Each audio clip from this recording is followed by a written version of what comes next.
are Psychic Radio, Earth's #1 psychic radio network, and watching Moonstruck TV, enlightening television. Welcome. Time for the Ask Rebecca radio show with Rebecca Russo. Live from AskRebecca.guru. Connect direct. In North America, dial 888-454-2751. In London, 20-3519-2158. In Sydney, dial 02-8488-3147. Or online, contact us through our Facebook page, facebook.com/psychic radio. Or one of our websites, askoneradio.com or moonstruck.tv. This is the Ask Rebecca radio show on A1R, the Ask One Radio Network. Hi, everyone. Welcome to the Ask Rebecca radio show. Thanks for joining me. I hope everyone is doing okay. It's been a very intense week with highs and lows mentally, physically, and emotionally. I feel everyone has been really busy with day-to-day life and needing to make decisions, all while reevaluating past choices or buried emotions. So before we get into the energies that you can expect for the month of March, the new 28-day moon cycle, and the week ahead, let's do a moment of Zen to clear some of the denser energies that you've been working through over the last week and integrate the new energies you'll be working with over the next few weeks. So close your eyes, open your palms, and allow yourself to be open to receive. I'm going to be connecting with your higher self and calling on your team of guides to help energetically clear any blocks, emotional residue, and or negative attachments in your physical body and light bodies. This will help raise your vibration, expand your consciousness, and increase your awareness in order to help you prepare your soul for ascension and the energies over the next several weeks. Take a deep breath in through your nose, then exhale through your mouth and allow your body and mind to relax more on each exhalation. Continue to breathe this way until I tell you to open your eyes.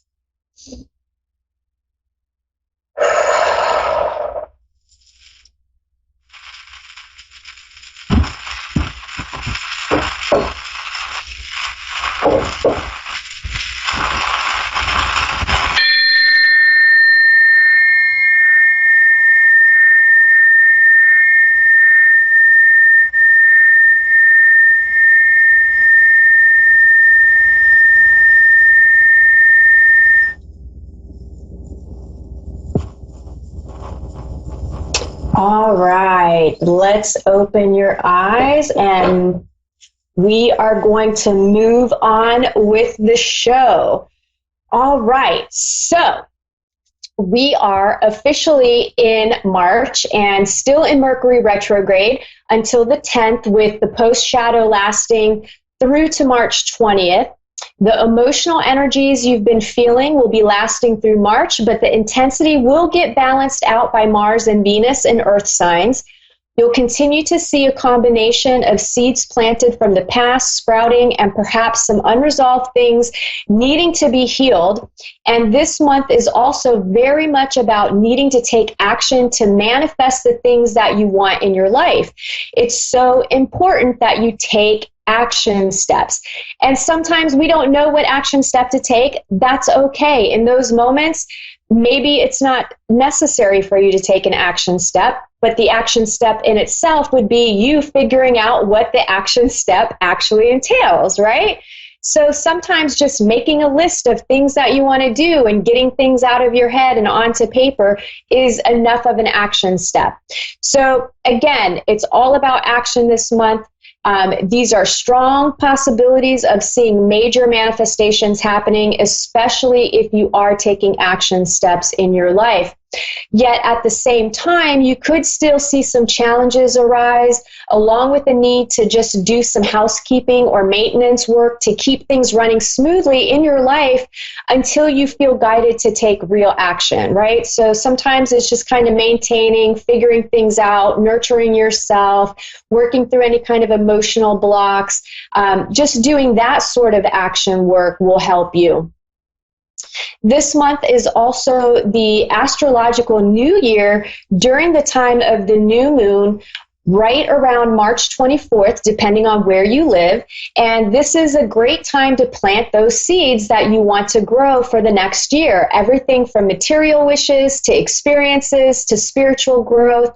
You can use visualization exercises, vision boards, or any other method that resonates with you to help you connect with what it is that you want to create for yourself over the next year. It's a great time to do that because you've got the new moon energy, you've got the new astrological energies. So it's a really, really powerful time to do those kind of exercises. If you've been waiting to make important decisions or to launch something new due to Mercury retrograde, the best time would be between March 21st through April 9th. Then we go into Venus retrograde, and this year has lots of personal planets going retrograde, so there will be a lot of inner work that will be happening all year long. We will get small breaks in between these retrograde periods, and also just know that retrogrades aren't all bad, right?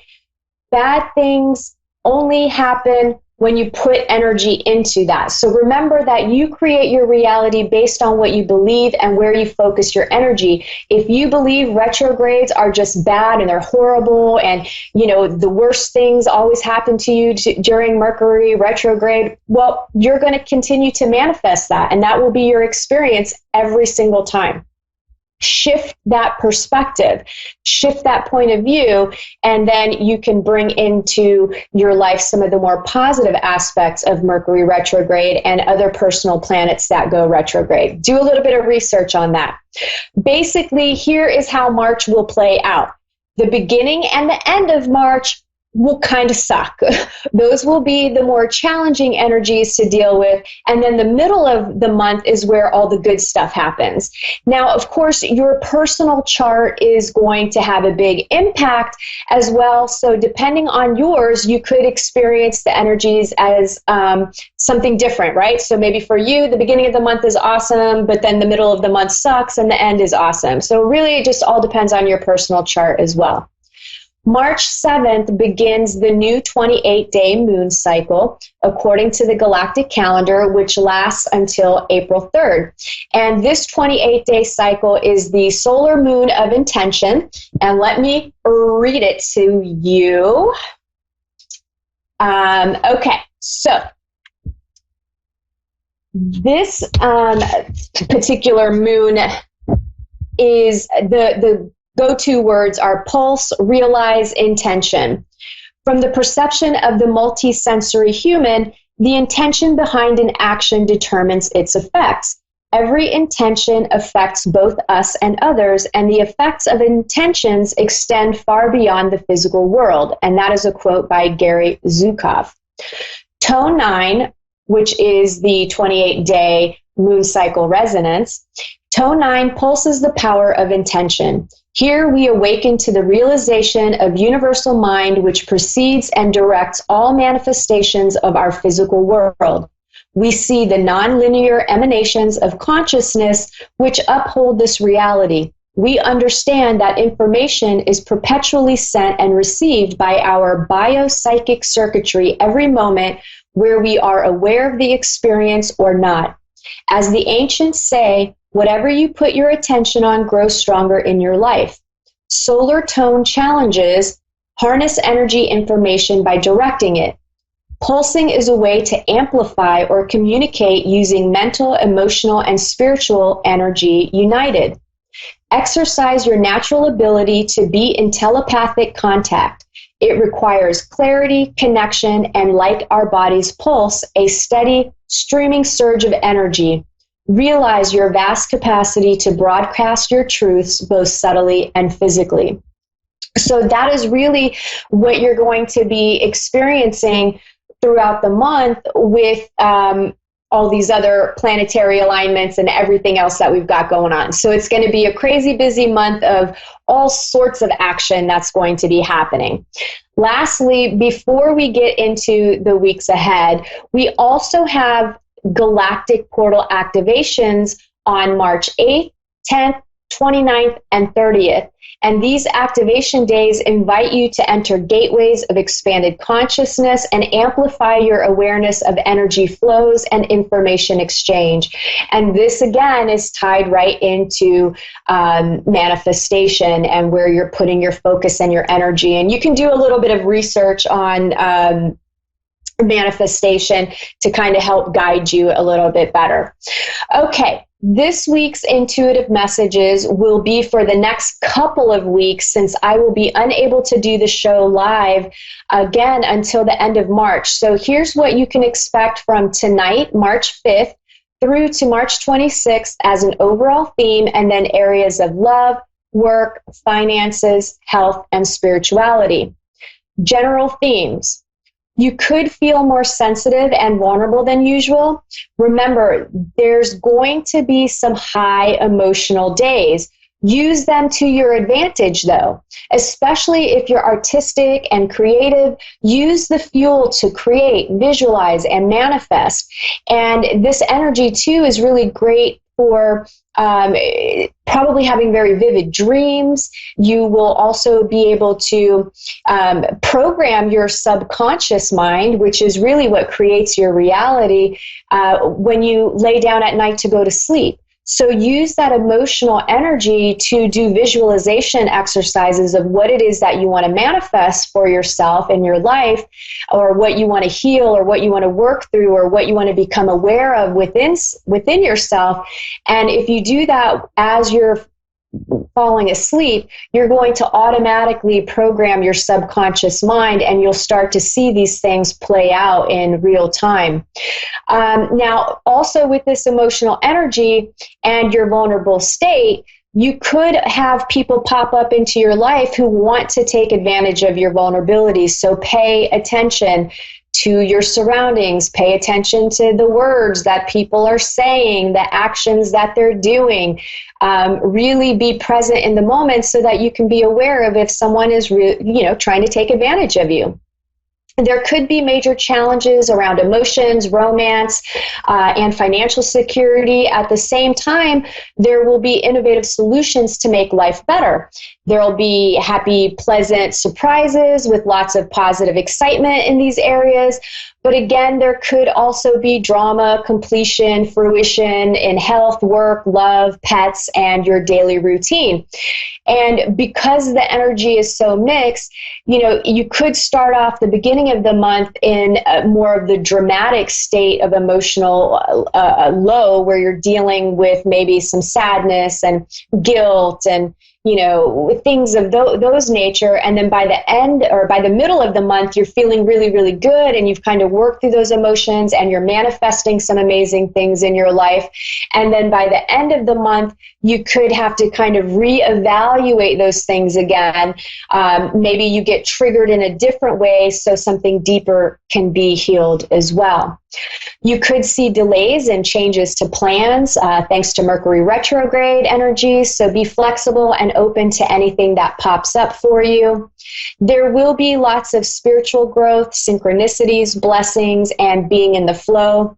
You could feel more optimistic and hopeful about the future and everything else going on in your life. Your financial worries may be over for a while, or at least in the middle of the month. But I do feel like most people are moving into a positive cycle financially. And you may experience more happiness and success, both internally and externally. Some of you will be in a position to help others who are less fortunate, so make sure that you're doing that. And that doesn't always mean financially. That could be with your time and your energy and your, giving somebody a ride, anything. So again, share your time, your love, your compassion, your understanding. Give back in whatever way that you've been receiving. You can receive support emotionally and financially, which could help relieve some burdens and heal some old wounds.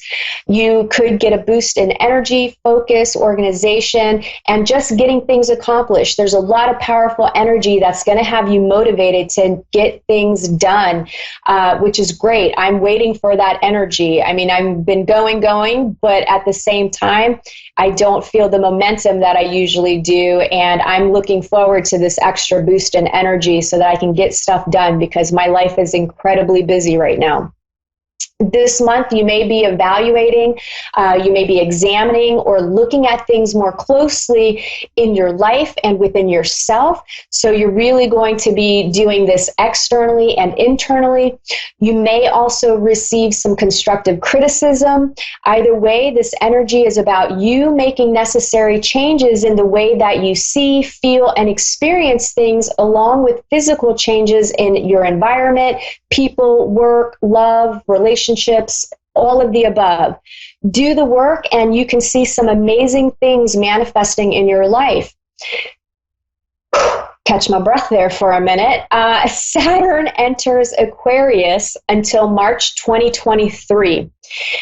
And Saturn can be a little oppressive. It's been in Capricorn since December 2017, which may have had you feeling very oppressed and very heavy. It could have been a very challenging time period for you in relationships and in your life as a whole.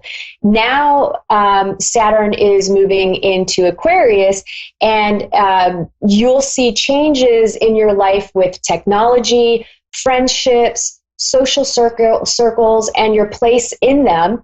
And due to the energies, it's going to feel like you're being tested. It really is kind of like a testing ground, and there's going to be challenges in these areas of your life. Some of your relationships and friendships, those will strengthen if they pass the test, and others will fade away. And some of you could already be experiencing this energy now. A lot of these aspects with the planets come about, we start feeling them much earlier depending on how sensitive you are. One of the more negative aspects that you could see happening is lots of people being triggered emotionally who could be on the verge of a breakdown. And it feels like an intense breakdown. So I recommend that you don't aggravate a situation if you come into contact with a person that you can see is really being triggered in a negative way. This is not the time to make matters worse through bad communication or projection of blame or letting your ego get in the way. It could get dangerous. And I'm not trying to fearmonger here, but this is a real reality. People are loose cannons right now. The energies are very intense, and if they're not dealing with their stuff, they don't understand what's happening. It's not being discussed in the mainstream.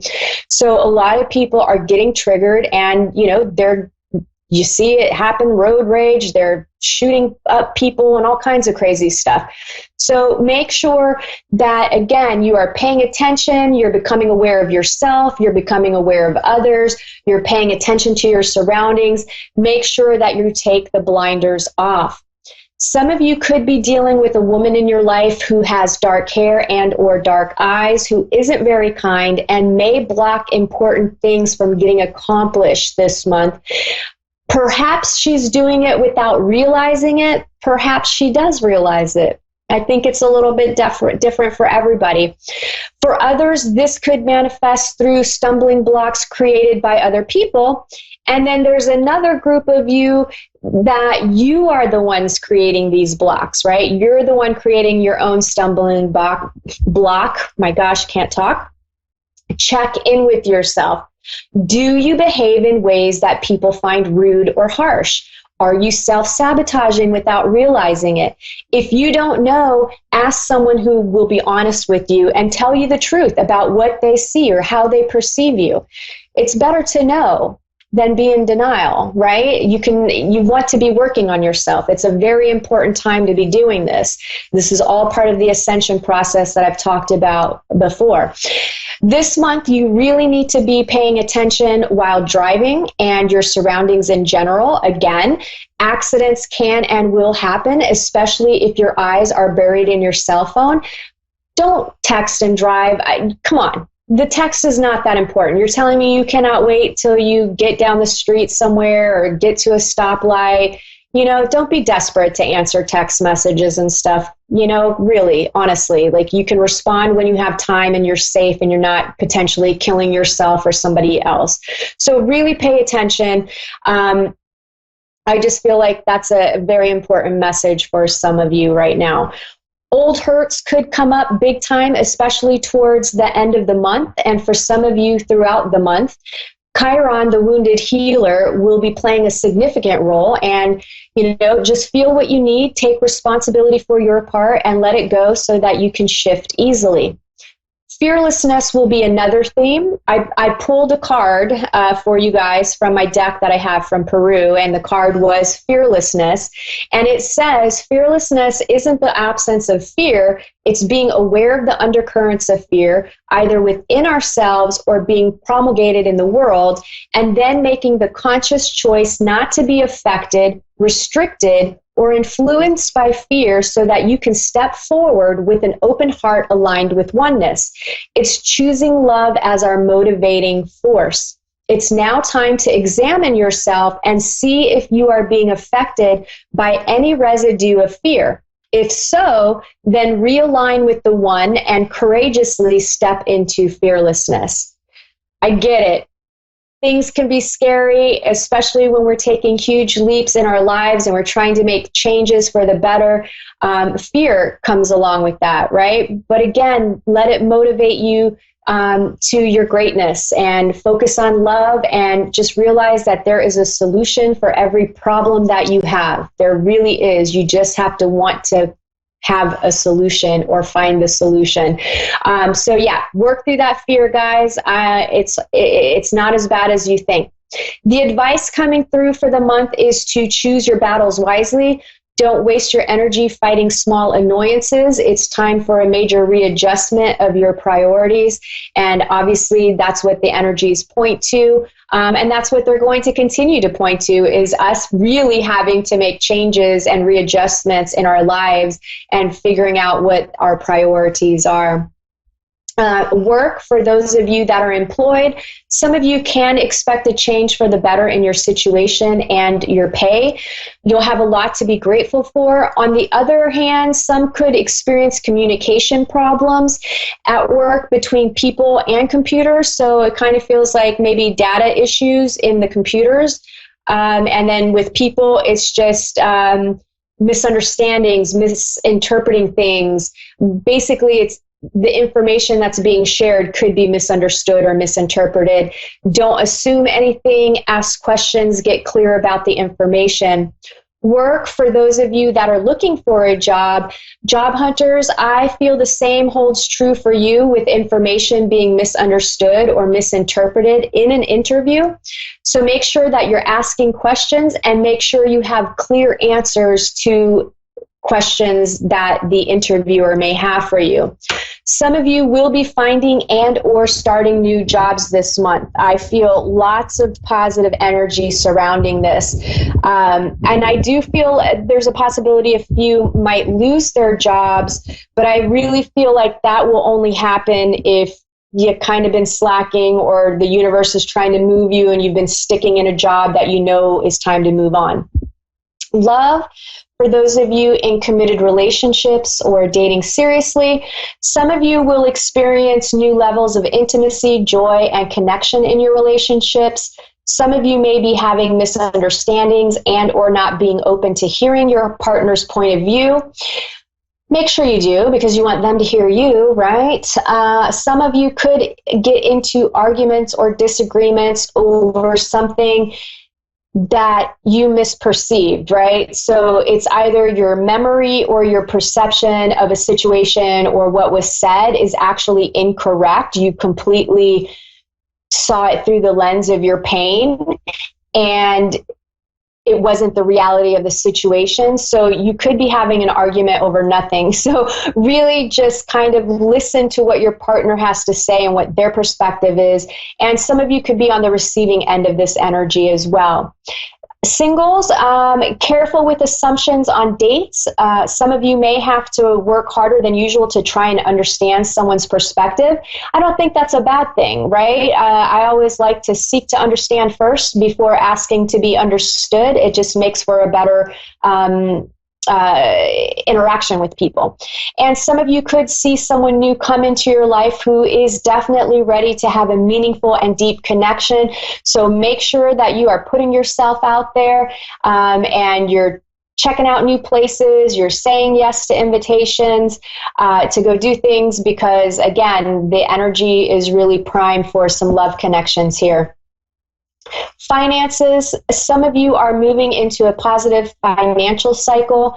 Some of you will be evaluating your financial situation and what changes you need to make. And some of you may find financial errors or on transactions or catch a mistake that you made. So again, pay attention, because otherwise you may lose money, right? Somebody could overcharge you for something. The bank could do an overdraft by a mistake. There's different things that could happen. So make sure you're paying attention so you don't lose money. Lastly, a little reminder coming through to look at your riches in other ways besides money, right? You're abundant in other ways. You love, family, friends, health. I mean, there's a number of things that can have abundance in your life besides cash money.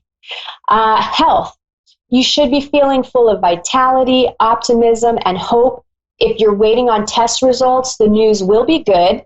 A reminder that thoughts are things and they will affect your health. Example, negative thoughts like worrying cause stress, which causes inflammation, high blood pressure, and a number of other illnesses. So remember, whatever you're thinking about and stressing out about and worrying about, if it hasn't happened yet, you're causing yourself undue stress. Really get in control of your thoughts and what you're thinking and shift your perception. Remember, there's always a solution. Okay. Also a reminder for some of you needing to take medication or your vitamins. I feel like some of you are neglecting yourself with that. And I also feel like you or someone in your family, there may be concerns over memory function. Maybe someone is starting to show some signs of dementia or Alzheimer's, or maybe somebody in your life smoking a little too much pot and they're forgetting stuff, right? So it just feels like there's some memory issues that are happening here. Spirituality, some of you will be feeling spiritual peace and happiness. Your self-esteem will be higher as well. Share your happiness and spiritual insights with others. And some of you may have a strong woman come into your life who may be difficult to deal with, or is negative in some way, or has a tendency to be hurtful, whether she means to or not. She's showing you how not to be, act, or treat people. So learn from her and then set boundaries. All right, that wraps up the intuitive messages for the next couple of weeks. I hope everyone has a great month. I'm sending you lots of positive vibes and good feelings and all that jazz. And I'll see you back here on March 26th. Bye.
listening to A1R Psychic Radio, Earth's #1 psychic radio network, and watching Moonstruck TV, Enlightening Television.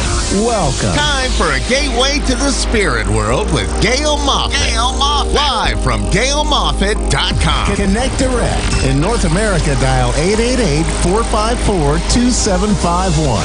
In London, 20-3519-2158. In Sydney, dial 02-8488-3147. Or online, contact us through our Facebook page, facebook.com/psychic radio. Or one of our websites, askoneradio.com or moonstruck.tv. This is a gateway to the spirit world on A1R, the Ask One Radio Network. Hello and welcome to this week's show. This is a gateway to the spirit world, and my name is Gail Moffat, and it also goes on Moonstruck TV, and you can see the sort of shows afterwards on the A1R Facebook page. So it's all good. There's many opportunities to watch again. Now, I was just thinking, as usual, I always like to do a little chat, a little sort of talk, spiritual talk, just to get us all in the mood for the two callers that will be calling in shortly. Now, I think we can't sort of, move fairly forward without mentioning what's going on in the world at the moment, the COVID-19 coronavirus. And, I know that sort of in America that they've had some quite sort of strict measures, and the UK has been lagging a little bit behind. But we're now, as of yesterday, we've been advised to not go to gatherings and pubs and clubs and gatherings and restaurants and cafes and churches. We're not in a lockdown, but it's just an advice. So I don't know how people are going to respond to this. And I think that one of the things that is quite sort of, we're all on a spiritual journey. We're all in this life, and we're all, learning our lessons, and we're all ostensibly on this journey. And this journey in the moment potentially is quite challenging for some people. They may have their own businesses, or they may sort of say, let's say they work for an airline or work for an industry that is completely falling apart because of what's happening around the world. And I think that we have to put our thoughts out there, and also our prayers to those people that are struggling as a result economically of this. But not only is it just about the economics, one of the things that, as a healer, I have made a point of on a daily basis, I sit for an hour. Sometimes it's an hour and 15 minutes, sometimes it's an hour and a half, but a minimum of about an hour, where I will look to invite my guides, my healing guides, and also God who works with me, and to sort of send out healing to the world, and send out healing to the people that are affected by the coronavirus. And this is something that I will continue to do. If there is anybody that specifically has a need from a healing point of view, please contact me on Facebook. My name is Gail Moffat, and just sort of, ask for healing and send in that message, because, and I'll put you on my healing list and send healing to you. And that needn't be just because of the coronavirus. It could be of another issue. But, I would be more than happy to do that for anybody that has a need at this point in time. Now, I know that we have some callers waiting, and I'm going to go to the callers. But just before we go to the callers, don't forget, you can find me on Gail Moffat on Facebook, and you can also, don't forget, if you need healing, whether it be for the coronavirus or anything else that is going on, please let me know your names, and I'll put you on my healing list when I send out healing. So I believe we have Helena in Bideford in Devon. Are you there, Helena? Yes, I am. I am insanely jealous that you live in Devon. not in a negative way, but just in a fun way. I love Devon. You're very lucky to live there. Do you like it as much as I do? Yes, it's nice. So I am a medium, and I can connect with my guides and give you guidance, or I can look to connect to a loved one that's in spirit. Is there a particular way that you would like me to work? No, whichever you feel best. Okay. Let's see. Oh, I'm getting all sorts of information all at the same time. So, right, okay. First of all, I feel that there is a grandmother in the spirit world, and then she came in and she suddenly showed to me in my clairvoyance. I felt like it was sort of a young man, and so I don't know whether what she was saying is there is a young man in spirit, or there's something that she wants to talk about, particularly pertaining to a young man that may have some problems around you. Does that make sense in any way to you, Helena? Yes, possibly my brother. And this is your brother in spirit or here? No, here. Here. Because she literally came in and she just like showed me this man that she feels is she's making me feel like he's troubled in his mind. Would that make sense to you? Yeah, possibly. And she's wanting to say that she's been around your brother, and she's been around him for quite a few weeks, because she's saying that he is. It's almost like he feels sort of overwhelmed with his circumstances in his life, because she's making me feel that he is almost like he doesn't know whether to turn left or right or go forward. He's troubled by lots of circumstances, and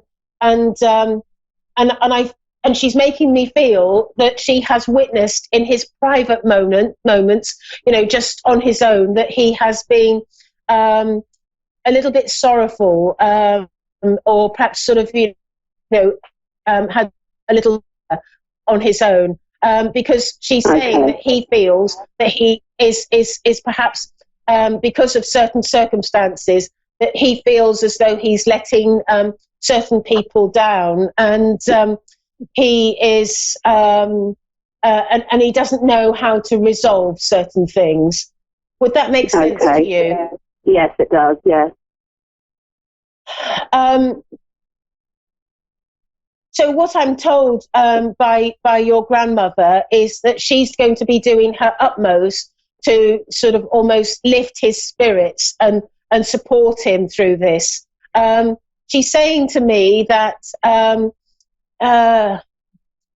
she's sort of got in a sort of little smile, but she makes me feel like your brother was a little bit of the naughty one when he was younger. Would that make sense to you? And she makes me feel not overly, like no. Pardon?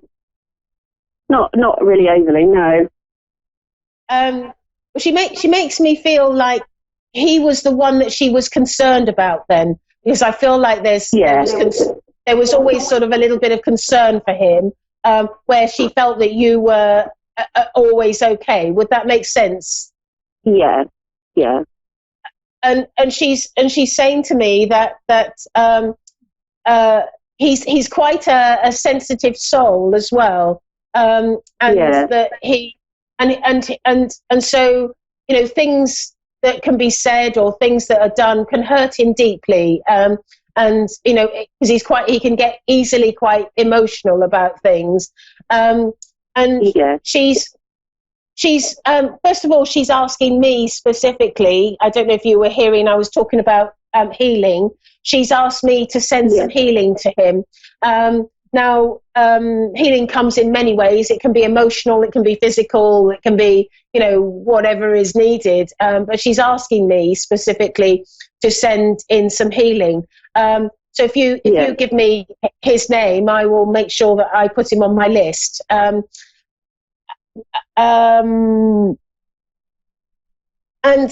she's also saying that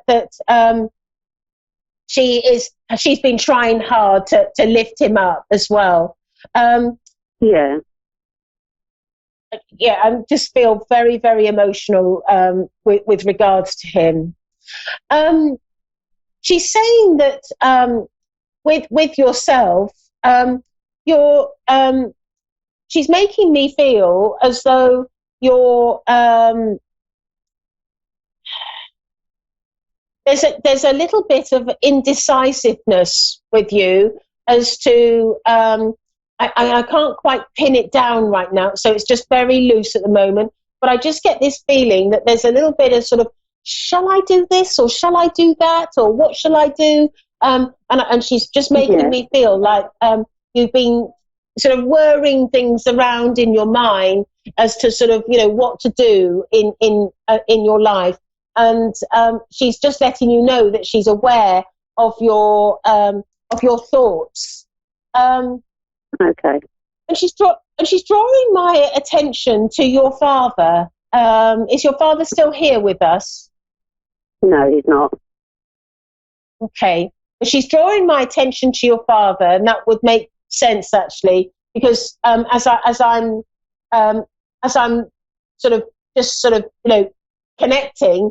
I'm aware that he's just stepped forward, okay. And he's very, very emotional as he steps forward, because I feel that this is and he makes me feel like he's a little bit unsteady on his feet, and I think that what he's doing is he's showing himself how he was, before he passed, but he's saying to me that he. I feel that he has some sort of concerns as to how he was when he was here, because he makes me feel that he wasn't always the kindest of fathers. Does that make sense to you? Yeah. And he's making me feel that he. When he looks at you, he makes me feel that you're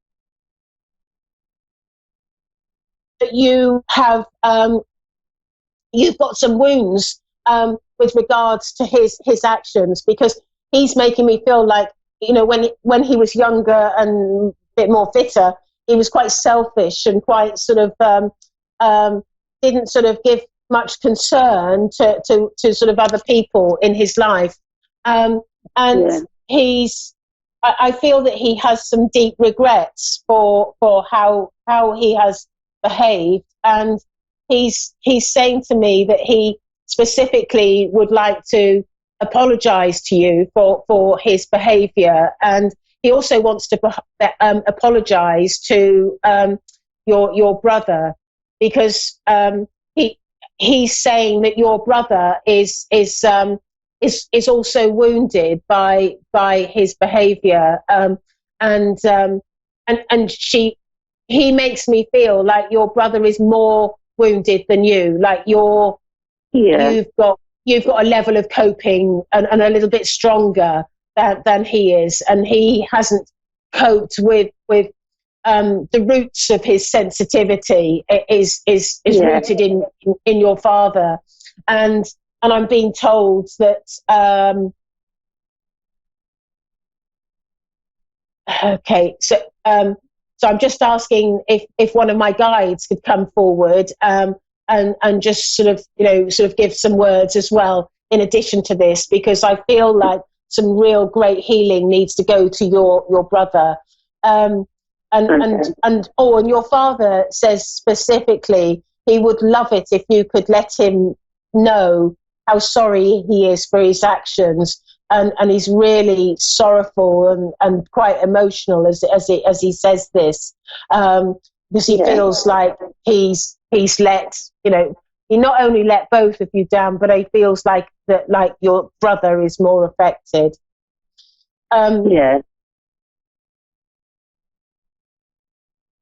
And he's also drawing my attention to your mother as well. Is your mother here? Yeah, she's here, yeah. Right. Because he's making me feel like he was quite almost like oppressive or dominant with her, or didn't really give her the freedom in life that she would have liked to have had. And again, I feel that he's very sorry to her, and would like his apologies be told to her. And he's just saying to me that if there was anything that he could do to turn the clock back and put things right, he would. But he feels a little bit sort of helpless, and he doesn't know how to sort of put things right, except just come forward today and apologise for his actions. I hope that helps. And I just feel like there's a sense of urgency with your brother for him to be healed from his actions. So I hope that helps. And I just want to say, if you give me your brother's name, I will put him on my healing list. If that's something, would you like to do that? Yeah. His name's Tom Ford. Pardon? Tom Thorpe. Tom Thorpe. Yeah. Okay. I'll put him on the healing list. I hope that helps, and thank you so much for coming in. Now, remember, you can find a repeat of this video that we're doing today on the A1R Psychic Radio page, so you can watch it there, and then eventually I'll put it on my page as well. So you can see it again if you need to. And but thank you very much for ringing in. Thank you. Right, I have Xenia. Are you Sierra? Are you there? Yeah. Hello. Yes. And so I the show, and I am a medium, and I can either sort of connect to loved ones in spirit, or I can connect with my guides and give you guidance. Is there a particular way that you'd like me to work? Guidance would be nice. Guidance. And is there somewhere that you'd like me to focus? Career, family. Okay. As you said, family, I just want to go straight to family, because I feel like that's quite sort of relevant here. And I feel like I want to go to I feel like I want to go to one of your family members, and I feel like he's male, and he feels like he could be a father, but I'm not quite sure yet. But it will be revealed to me as time goes by. It's either a father or a brother, or somebody that's close, that's male in your family, and I'm being drawn to him. And one of the things that I would like to say here is that I feel that yourself in your family, it hasn't always been easy in the dynamics of your family. Would that make sense to you, Sierra? Yes. Yes. Would I be right in saying that there is a male that hasn't made things easy for other people in the family? Would you understand that? Yes. And I feel I have a grandmother, and when I get a grandmother, that could be a great grandmother or a grandmother, I'm not sure. But I feel that this is on your father's side is where I'm going, and I know with this lady that it's almost like she wants to stamp her feet and she's really quite angry with how people are being treated in your family. And I feel that it's to do with it. She makes me feel like it's your father. Would that make sense to you? Yes, sounds like my grandmother. Pardon? Yes, it sounds like my grandmother. And she's quite cross with him. She's saying to me, I never brought him up to behave in such a terrible way. I never, she's like really cross, like, what is he doing? And how is he behaving? This is terrible. And she's like really getting quite sort of agitated and sort of cross with me as she's talking about, your father and what he's doing. And she's telling me that it's made you feel as though you are, it's affected you emotionally. It's affected you in your sensitivity, and it's made you feel a little bit insecure in your life. And there's nothing wrong with feeling insecure, because that's just a set of circumstances that's led you to this position. And I'm just being told that your grandmother is very, very keen to alleviate the stress and the distress that you are under, because she feels that this has to stop. This has to stop. She's really quite agitated and quite frankly, she's quite angry as well. And she's telling me that are you still in an educational setting or in any way? Does that make sense to you? I'm doing school online. You're doing? I do school online. School online, okay. Okay, because she was showing me a school, an educational setting, and she's saying to me that she feels that sort of it's almost like she's pushing you to get through this as quickly as possible, like get through this. She's pushing you, and she really wants you to sort of succeed and survive this whole ordeal, because she feels that the sooner you find independence and freedom from your family setting, the better it will be for you. Right. Also, are you interested in a relationship with somebody, or maybe you're in a relationship? Because I'm sensing somebody around you. Does that make sense? Yes, I'm supposed to be in a relationship. When you say supposed to be, I was wondering what that means. I don't know if I can. I mean, I trust him, but something in me tells me don't. Yeah. Okay. Sometimes I think we should trust our instincts, because I'm being drawn to a relationship and this is coming from your grandmother. She's telling me about this relationship, and she's saying to me that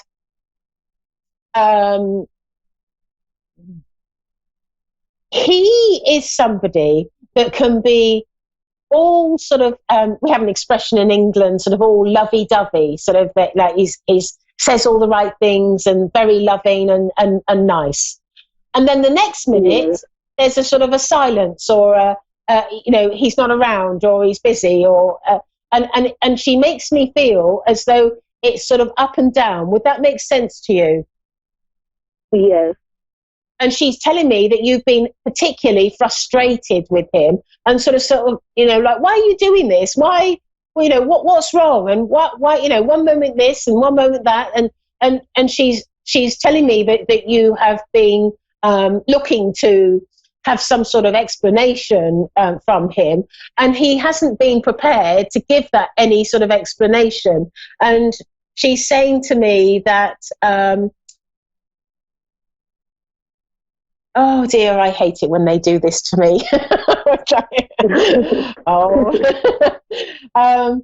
She's saying to me, so what you've got to remember is, before I tell you what she's saying, is I want you to know that, we like to say, we like to cover ourselves as mediums. This is for entertainment purposes and sort of guidance only. And you have to sort of trust your instincts and go in the direction that you want to go. And, sometimes mediums get things wrong. So just remember that as I go to the next part.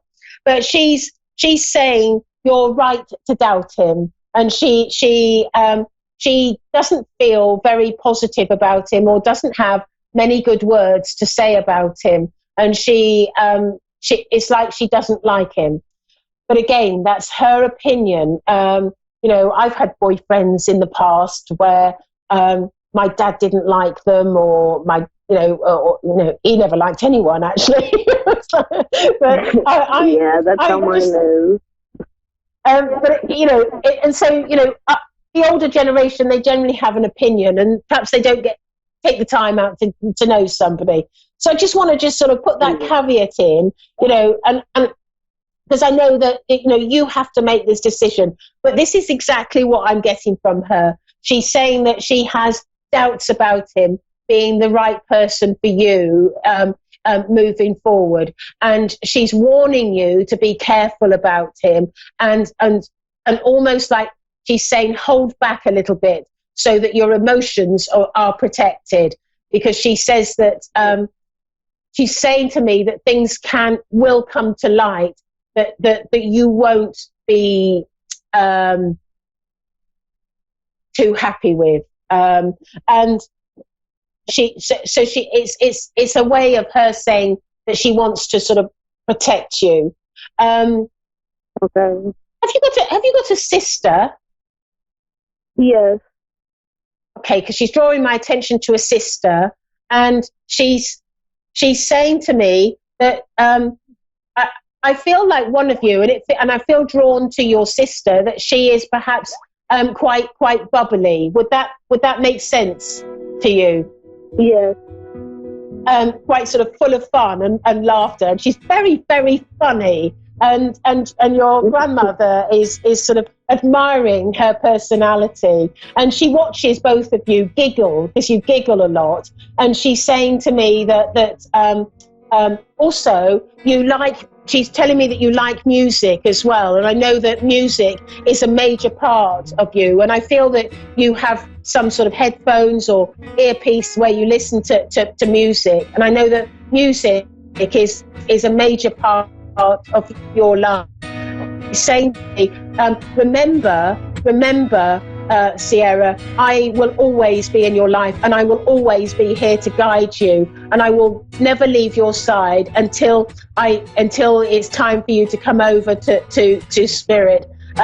She wants to protect you so much, and I feel like there is such an enormous strong love for you, and she says she doesn't want you to suffer anymore. She wants you to, the moment you get freedom, she wants you to go out there and fly.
to A1R Psychic Radio, Earth's #1 psychic radio network, and watching Moonstruck TV, Enlightening Television. Welcome. Time for Amanda Hall Psychic with Amanda Hall. Live from AmandaHallPsychic.com.au. Connect direct. In North America, dial 888-454-2751. In London, 20-3519-2158. In Sydney, dial 02-8488-3147. Or online, contact us through our Facebook page, facebook.com/Psychic Radio. Or one of our websites, askoneradio.com or moonstruck.tv. This is Amanda Hall Psych on A1R, the Ask One Radio Network. Welcome to Amanda Hall Psychic here on Moonstruck TV and A1R Psychic Radio. So wherever you're tuning in around this amazing globe of ours, I hope you're actually feeling well. I know that there's a lot of people that are feeling very, very anxious at the moment, and some people aren't well, and some people are at home self-isolating or quarantining themselves as a precaution. Whatever you happen to be doing to try and sort of stave off this COVID-19 virus, then keep doing it. But we'll talk a little bit more about that. Now I want to just kick the show off with our Secrets of Tarot card of the week, as we do every week, and this week it's the Eight of Pentacles. Now, you might say that this is a rather ambiguous card or a rather peculiar card to have come out for the card of the week when so many people aren't actually going to work through their paid employment. It is the card of work, and it is also the card of paid work. But when we use the term work in this, first and foremost, it means that we have some sort of hard work to do on a project. It doesn't necessarily mean our day job that we go to or the job that we go to that we get paid for. This means we all have to work hard on making changes or bringing about change in our lives. So I think it's actually probably a very apt card at the moment, because lots of people are scurrying around and trying to get their lives in order, ready for in case for some reason that they might have to self-isolate or take some downtime from work, and organising family and childcare and how to sort of best get through this worldwide pandemic. And it's really sort of interesting to see how people as human beings are reacting to this, and different countries around the world are reacting in different ways. I know here in Australia it's been a very panic sort of situation. Everybody's very fearful and stripping supermarket shelves and things like that as if the world's coming to an end. And I think that's probably the work that we all need to do on ourselves, is to just chill a little bit. Take a couple of deep breaths, slow down, look at the reality of what the situation is. The worst possible case scenario is you'll get the COVID-19 virus. If so, then you're either going to go to a medical institution and be hospitalised, or you're going to need to self-quarantine. So if that's the case, the recommendation at the moment is 14 days. So if we all look upon the score that the only amount of food and supplies we need is for 14 days maximum, most of us would probably find in our cupboards we could survive for 14 days if we wanted to, or we needed to. We mightn't necessarily be eating gourmet meals, but none of us would starve. Most of us have enough store cupboard supplies to scratch together a meal of some description. And if you're not feeling well, you're not going to be wanting to eat a gourmet meal anyway. So I think we all need to just sort of take a couple of deep breaths, calm down, and start to sort of put together a plan of action. And that's what I feel this card means this week for everybody. So I want to quickly get through the candle of the week so that we can then sort of talk about astrologically how this pandemic is affecting the world. So obviously I've chosen the healing candle this week. I've had a healing candle burning now for a couple of weeks, as much as I possibly can, and collectively putting the globe into it. Not just myself and my immediate family and my friends, but everybody, so that everybody can sort of feel the healing sort of energy coming. And I think collectively we can all do that, even if it's only focusing for a couple of minutes in a meditative state, or looking at a candle if we've got one that we can burn, and just send healing to the world. I think if we all band together, I'm a firm believer in the power of positivity and prayer and things like that. And this is another form of prayer. If we were all collectively spend a few minutes a day trying to send some healing energy around the world, I'm sure we're going to make a big difference. So for those of you that might want to travel, kid, I've made it up this week of travel, also love and healing, because I've chosen the travel card because I feel that encompasses the whole world.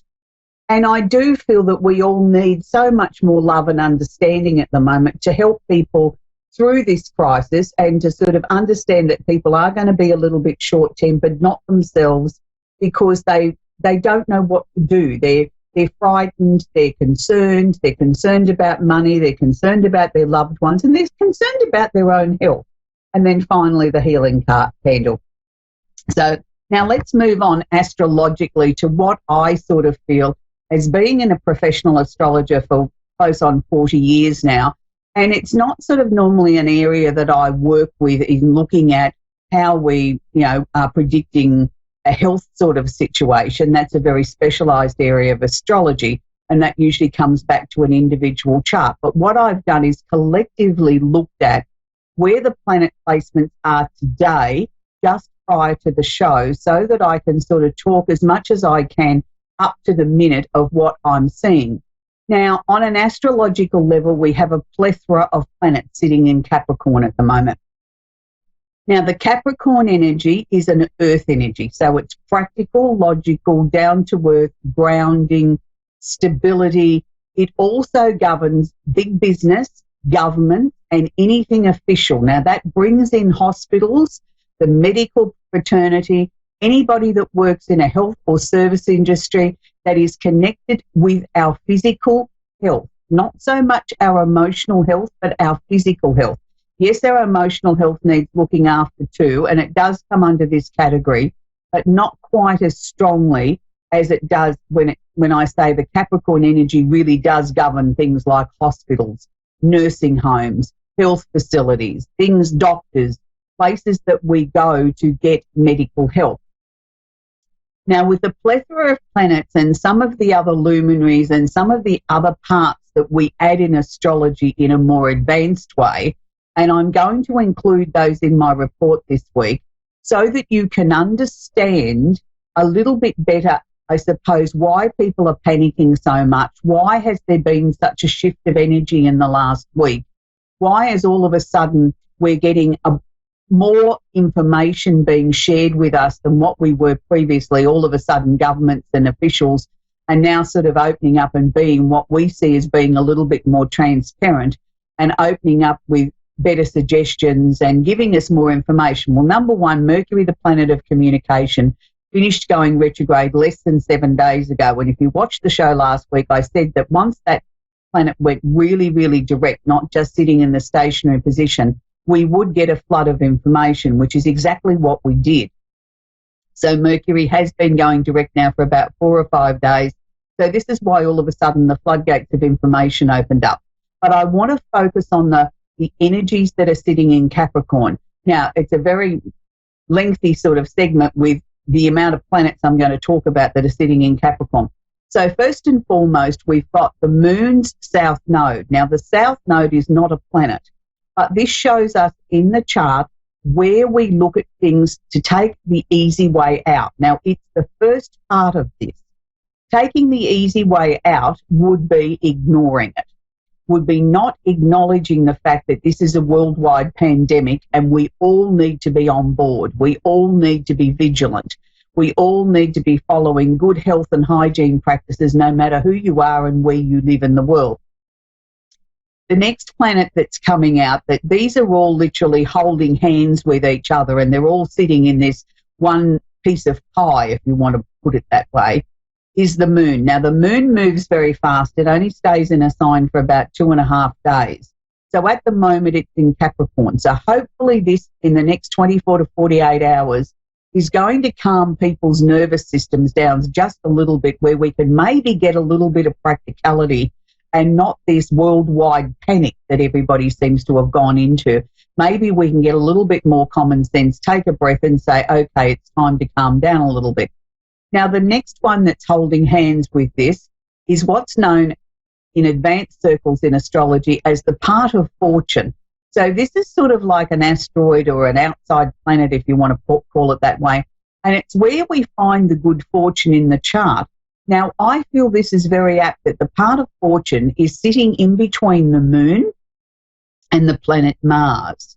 So that it's the emotional versus the planet of action, or the planet that we look to use to go to war or motivate us to get up off the couch.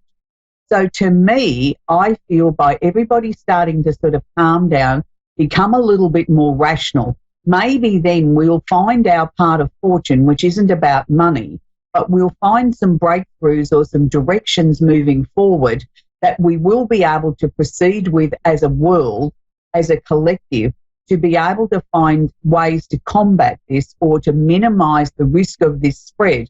And I think a lot of that is being shown by world leaders shutting their borders, not allowing people to travel and move around as freely as what they did. And if that means foregoing some sporting events, some rock concerts, some people gathering in large quantities to be able to sort of slow the momentum down of this pandemic, then that's what it's going to take. I know that there's many parts of the world where people are in complete and utter shutdown and lockdown, and they're not allowed to attend anything. Here in Australia, every hour something more is being taken away from us, and people are panicking more, as I'm sure they are in your local environment. But can I stress, this is for our betterment.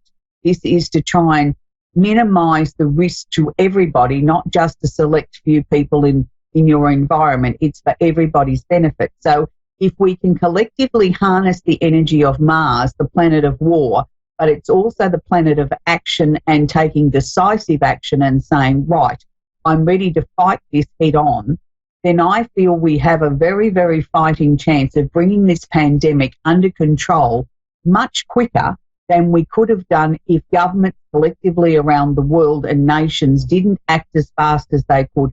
This could have been more catastrophic.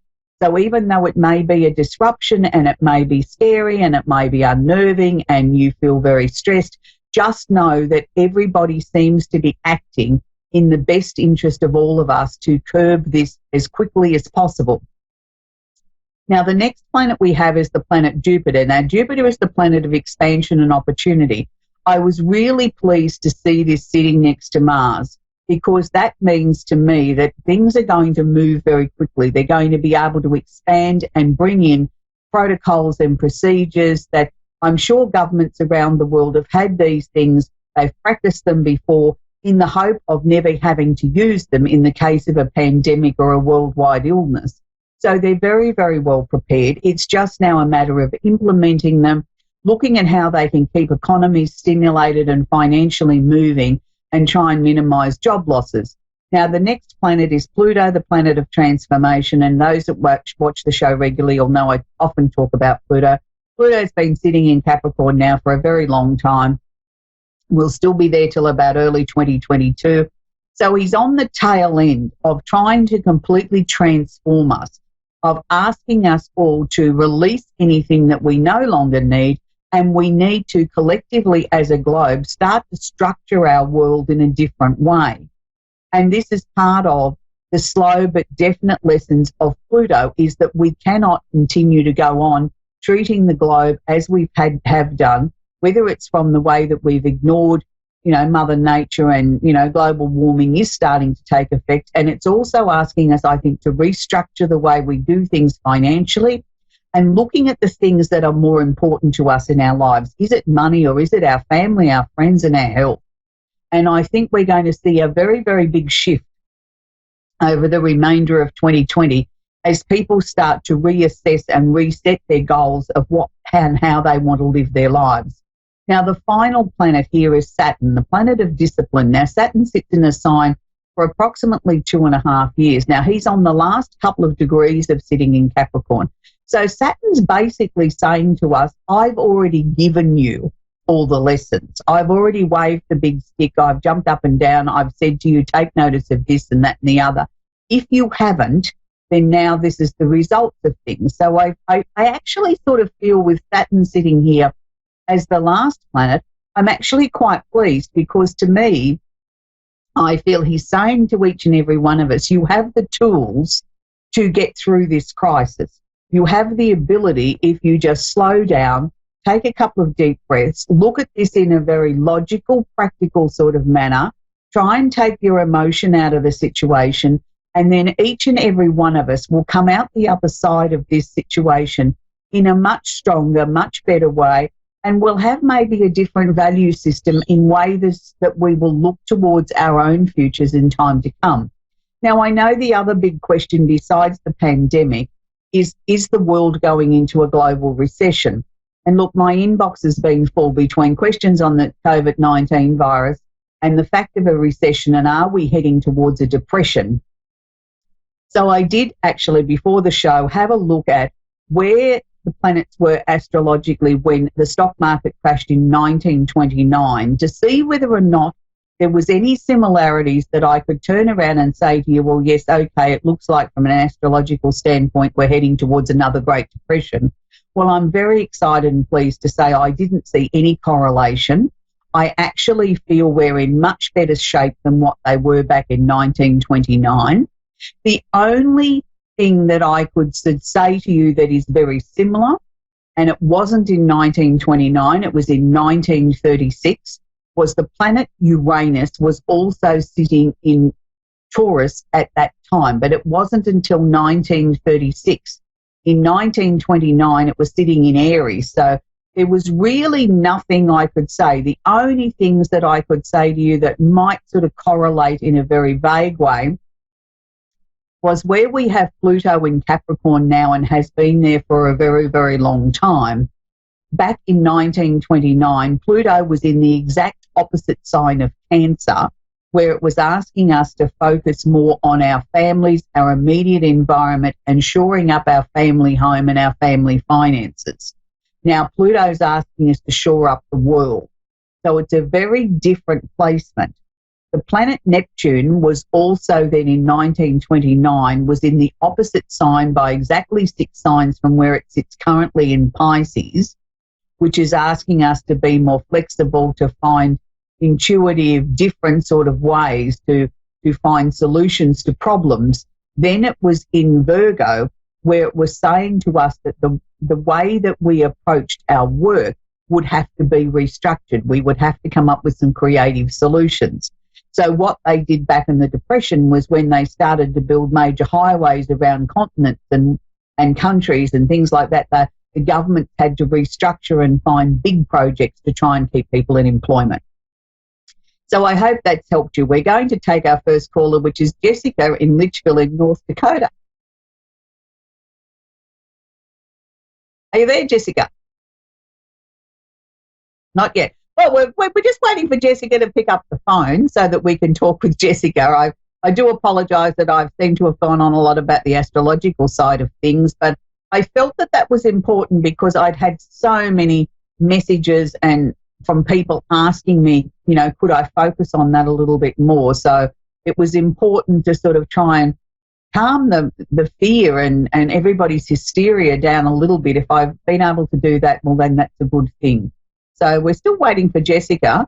So I'll just keep talking until we have Jessica coming back on the line.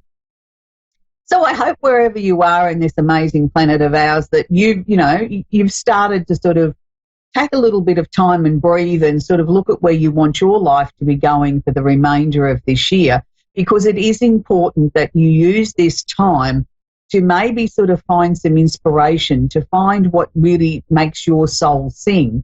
And I think that's very important.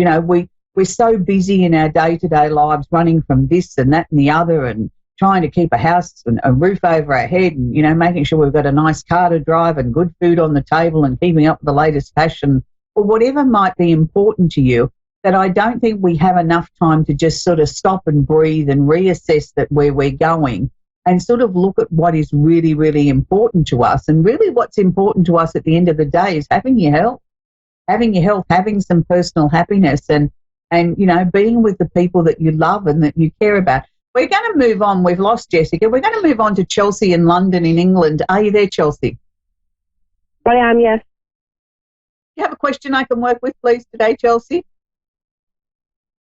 I was just wondering about my current relationship at the minute. Okay. Do you mind sharing with me the person's first name, sweetie, so I can tune into them? Sorry? His name? Yeah, just his first name, sweetie. Yes, please. Adam. Adam, okay. Very, very interesting. I feel that Adam's going through a lot of changes at the moment. Do you sort of feel in the last few weeks that he's been sort of, I was going to say standoffish a little bit, sort of like a little bit distant, as if he's preoccupied trying to sort out a lot of what's going on in his life at the moment. He sort of feels as if he's got to reorganise things. I don't think Adam copes that well with having to make major decisions. It's sort of like he tenses sort of up and sort of doesn't know what to do and sort of shuts the world out. Is that how you sort of feel? He's been shutting you out a little bit? Yep. Yeah. Look, darling, I don't think that's intentional. I think it's just that he's trying to sort through what's the next steps of his life. And I do feel that he's not overly happy with the job that he's got at the moment. He sort of feels as if there could be something more that he should be doing than what he's been doing. So has he talked to you about the potential of maybe changing his job? He's just lost his job. Okay, but is he starting another one? Not that I know of, no. Okay. Look, I don't feel it's going to be that long before there will be another job. And I just sort of feel once we get him back into some different type of employment to where he's just left, and it doesn't need to be sort of completely changing the type of work that he does. It's just that he's left that very stressful situation. We're going to put him into something else. Look, I'm seeing April, so whether or not that means before Easter or just after Easter, but I'd like to sort of hope that he could sort of hang out till after Easter and give himself a chance to have a bit of a rest, get his head clear, work out what it is that he wants, what he doesn't want. I mean, I suppose the major thing for you, Chelsea, is that you're concerned, is he sort of questioning the relationship between us? I don't think that's really the case, in as much as questioning it as is he going to break up with you. That's the furthest thing from his mind. What he is questioning is how he feels about you, that he does feel that this relationship has real potential to become very, very serious, and he wants to make sure that he can offer you something. You know, he is quite an old-fashioned sort of man in that sort of way. He still sort of believes that he's got to be the one to be able to bring something to the table to offer you some sort of future. I mean, that's very admirable and very chivalrous, but, you know, in this day and age, us girls are quite able to look after ourselves. So, but he still We have been together 10 years, though. What's Weddy? We have been together 10 years. And he walked out and left me for someone else 3 weeks ago. As being more permanent now. You know, I don't know whether he's never in this 10 years sort of talked to you about marriage. It's sort of like he's looking at, he keeps saying to me, I want to make this official. So that's why I felt it was marriage that he was thinking along. He walked out and left me for someone else 3 weeks ago, and I haven't seen or spoken to him since. Okay. I think he's a complicated man. I think you've got a lot of patience. You've sort of weathered a number of storms with him. I just feel that you need to just sort of cut him a little bit of slack and let him sort through what it is that he's going through, and just know that when he comes out the other side, I feel that this relationship will be a lot stronger, and the two of you will be sort of making some joint decisions together about, you know, what's next. And I did feel, maybe not this year, but towards the beginning or the early part of 2021, I felt the two of you were making a very, very serious decision about a change of residence. But I sort of felt it was more to looking towards maybe putting down roots and purchasing something together. Has that been something that you have talked about in the past? Yeah. And that's what I feel, this is part of what's going on in his head at the moment, is trying to sort of get everything sort of organised, straightened out, sorted out, because that's what he wants to do. And that's part of this, making it sort of the bigger commitment, you know, like that's part of what I'm saying. Darling, I don't normally bring up, but has there been a recent death on his side of the family? Like the last 12 months? Was there a loss of a woman? No. Why am I picking up somebody that he's still struggling with coming to terms with this loss? So it's not one to come. This is one that's happened. I thought it was the last 12 months. It may be a little bit longer than that. No, he hasn't, no. Okay, you might be able to think of somebody off the top of your head at the moment, and it may not be somebody that's obvious that's going to jump out at you as being somebody that was super close, and you'd think, well, why would he be still struggling over this one? You know, it was only his dad's auntie, and he only saw her, you know, twice a year, and you think, well, that can't be the one. It'll be something obscure like that, and it's sort of like, I don't know that he's necessarily not over the death or hasn't come to terms with it. For some reason or another, he keeps going back to that. And I don't quite understand. There has been a death, not of a woman. Right. It was actually one of his friends that he worked with. Right. And that was... Why am I picking up a real female energy around that, though? The what, sorry?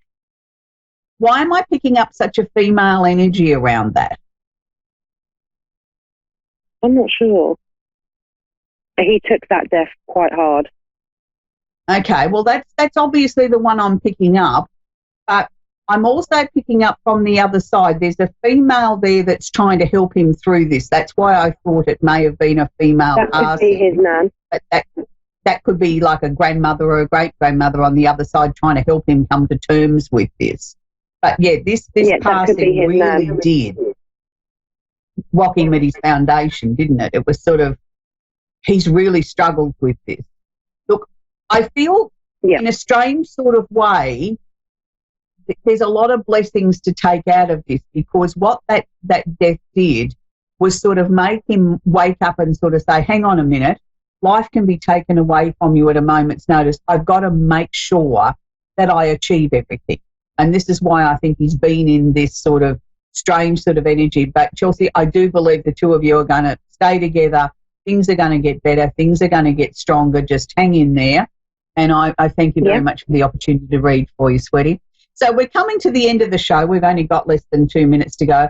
So please, again, I just want to stress to people, please just calm down, be kind, be considerate, think of other people, and don't go panic buying. There's enough food in the world to go around for everybody. If we all just use some sensible approaches to things, make sure that you wash your hands, have good hygiene, and just stay home as much as you possibly can so that we can minimise the spread, the risk of anybody else being infected with this terrible virus that is going around. And I think if we all collectively just sort of spend, a couple of minutes a day sending some healing to the whole world, that will encompass each and every one of us. Until next week, I hope you stay safe. And we are here to help you here at A1R Psychic Radio on Moonstruck TV. We have, a wonderful week of many, many exciting and very, very interesting shows. So I hope you can tune into a few more. Have a great week, and we'll see you next week. Bye for now.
listening to A1R Psychic Radio, Earth's #1 psychic radio network, and watching Moonstruck TV, enlightening television.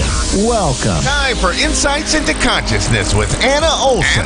Live from AnnaOlsonIntuitive.com. Connect direct. In North America, dial 888-454-2751. In London, 20-3519-2158. In Sydney, dial 02-8488-3147. Or online, contact us through our Facebook page, facebook.com/psychic radio. Or one of our websites, askoneradio.com or moonstruck.tv. This is Insights into Consciousness On A1R, the Ask One Radio Network. Hi, good evening. I'm Anna Olson here on Insights into Consciousness here on A1R Radio. I'm your host tonight for this segment, and tonight I am winging it. I'm just going to talk about whatever the guides tell me to talk about. I do have a couple things prepared.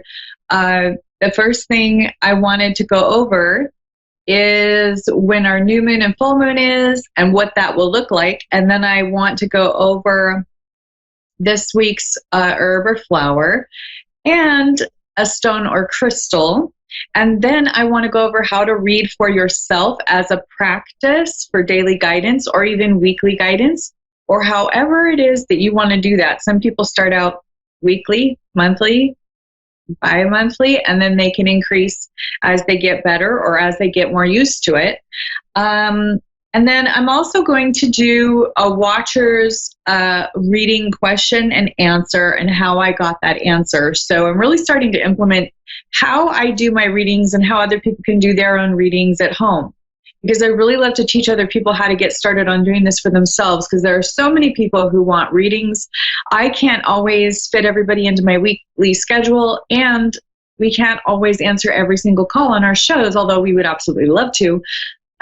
So I would just love to do a few of the questions that my guides will tell me that people will be needing to ask who will be viewing tonight or listening. And then I will answer those on the air, and I'll tell you how I got it. So first off, new moon is going to be January 24th, and we're in 2020 now. So we're going to have a new moon in Aquarius. What that means is a good time to commit to your personal goals, which is fantastic because we're in January and there's a lot of goal setting and people really trying to set some goals. Now, when we're doing this personal goal setting, we want it to be something that's a little outside the box, something that we're not used to doing at this time of year, because Aquarius is all about stepping out of your comfort zone. And the first thing that you're going to want to do during the Aquarius the new moon, is you're going to want to really think about what it is that will hit the hardest to set you in the direction you want to go in. So we're not talking about, oh, I want to go back to the gym again, although I haven't been for 6 months, and I'll just follow that old goal that I know I should be doing. No, we're not going to do any of the boring stuff.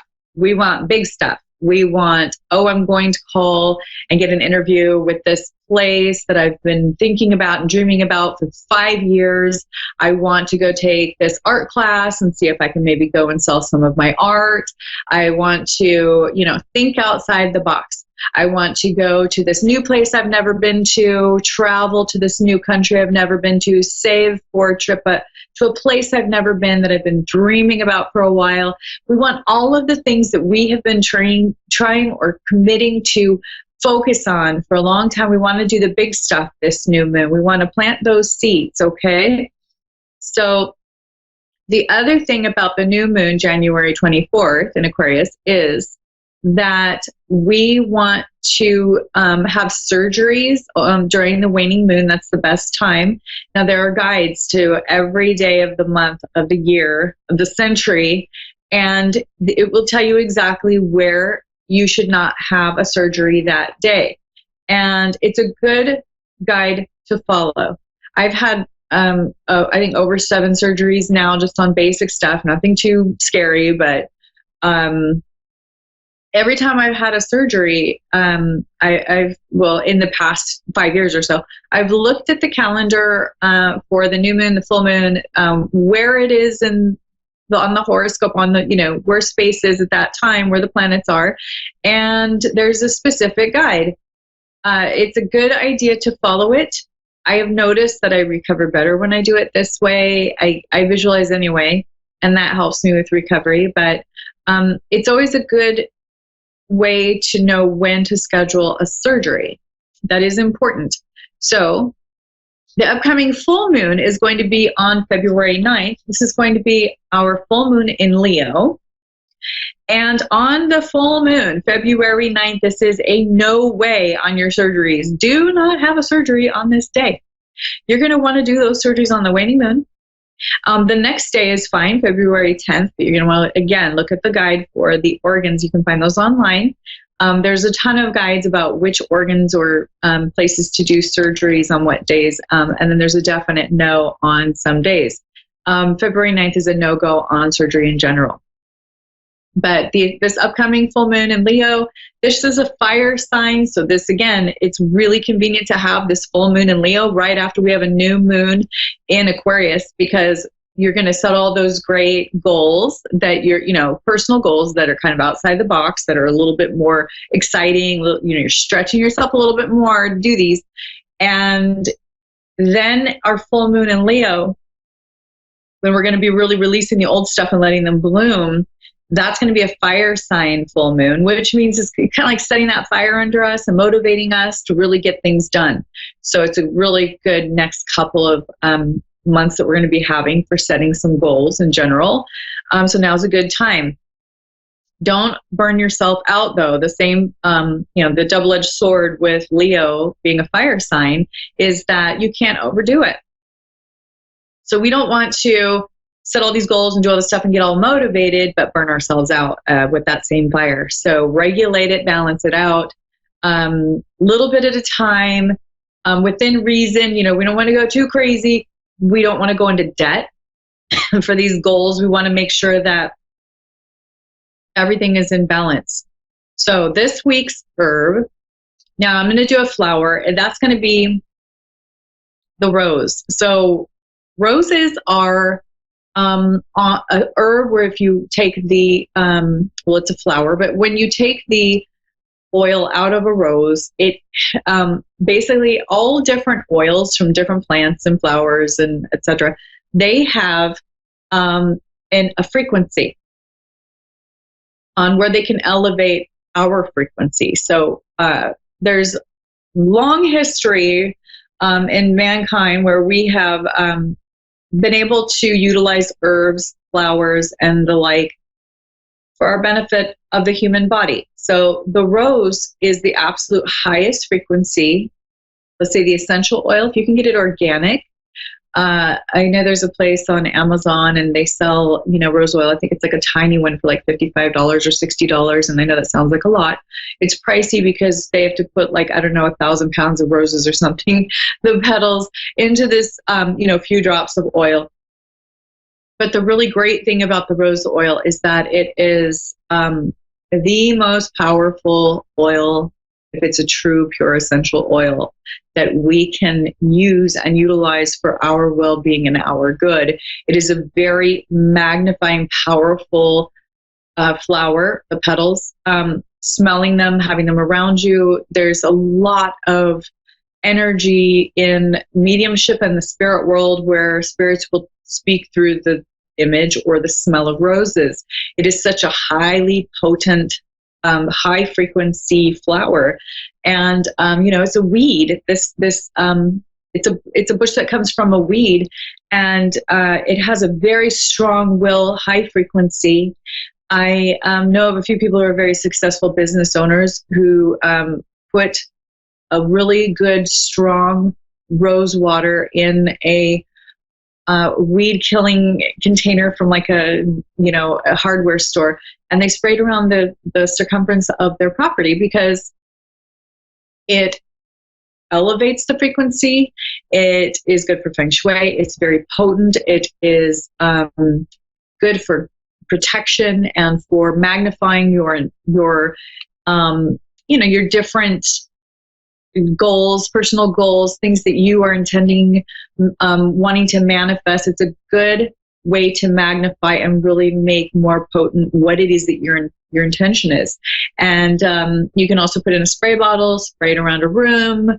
You can spray it on your personage, so you have that great frequency in your aura. You can use it with intention setting and just things that you are intending to do with your life, or when you're thinking about people around you, you can use it there too to magnify the purpose and the intention of whatever it is that you're seeking out to do, the goals that you are setting. So that's why I wanted to go over the rose and rose oil, essential oil today. It is great for manifesting, and it goes along well with this new moon in Aquarius and the full moon in Leo, and it can be very beneficial for many things. I do suggest you really research this one. It's a fantastic flower. It's a fantastic way to do a lot of intention setting. So it also, if you put it in a cream or something that you put on your skin, it will intensify what that does by like 1,000-fold. So if you use rose oil on your skin, it's like a drop to, I don't know, like a liter of lotion or skin cream or something, but it is so good for so many things, just on the skin, the hair, and wearing it as an essential oil, on the nape of the neck or behind the ears. There's all these different uses for it, and it does all these specific things. People that really tend to be operating at a denser consciousness tend to love the smell of this pure organic essential oil because they need it, and because they can sense that they need that extra push and that wonderful higher frequency. It's very helpful for emotional well-being. If you're feeling under the weather during the winter, if you're in the snow, you haven't had sunshine, it's a great way to magnify a good mood when you're feeling good. It's kind of like quartz crystal. When you're just feeling really good, you want to wear a quartz crystal. It will magnify whatever it is that you're putting out there, and it will magnify the frequency. So it will make it exponentially better and more powerful. Also, I really wanted to focus on a stone or crystal, and this week's is rose quartz. Now, we know that rose quartz is an excellent stone for love and for attracting love, or for working on your relationship, or just any relationship, the love that people share, or the love that you're sending out to others. You wear rose quartz on your heart, you'll be able to be more aligned with that heart chakra. It's a heart chakra stone for love frequency. Great to pair with your rose essential oil, or rose petals, or roses that you put on your table in a vase. This is a great stone to magnify those intentions for good relationships, refreshers in relationships, or to attract a very healthy, loving relationship. So another thing that you can do is pair up a nice rose quartz stone crystal on your nightstand by your bed with an amethyst, and those together can be very conducive to great sleep and dreaming about focusing on healthy relationships, attracting healthy relationships, filtering out all of the bad stuff in your electromagnetic field. And you can also put it under your bed, where your heart chakra would be when you lay down to go to sleep at night. Those are two places you can test it out and see where you'd like to place the stones. The amethyst tends to also cleanse the rose quartz when it's by it, so that's really nice. You could just go and charge it after it's been cleansed by its amethyst. So there's a little tip for better sleep and attracting love. I really want to go over how to read for yourself as a practice for daily guidance. And, I say daily guidance. Now, of course, it's just whenever you need the guidance, whether that be daily, weekly, monthly, it's up to you. I really love doing a daily card pull. At first, it can be a little hard to pull for yourself, so it's good to practice. And I really, really love the Fairy Tarot.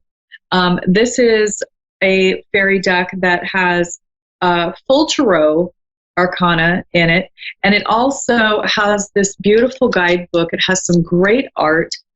a great description on each card in case you're starting out and you're new with this. It'll help to guide you to doing this a little more efficiently, especially for yourself.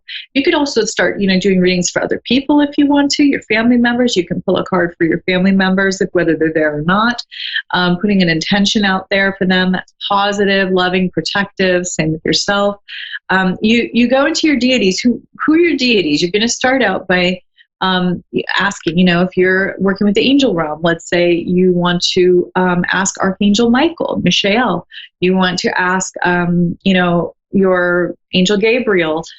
You pick your deities and you focus on that. You're going to ask a question. You're going to ask a question. You're going to be, first of all, grounded, do some meditation. You can research what kind of meditation you'd like to personally do, and really ground yourself so that you're feeling that divine light coming through you, and you know that you are now an oracle of sorts. You are now a connection between heaven and earth. Your heart chakra is now a connection between heaven and earth, and you're going to shuffle the cards while you're thinking about the question.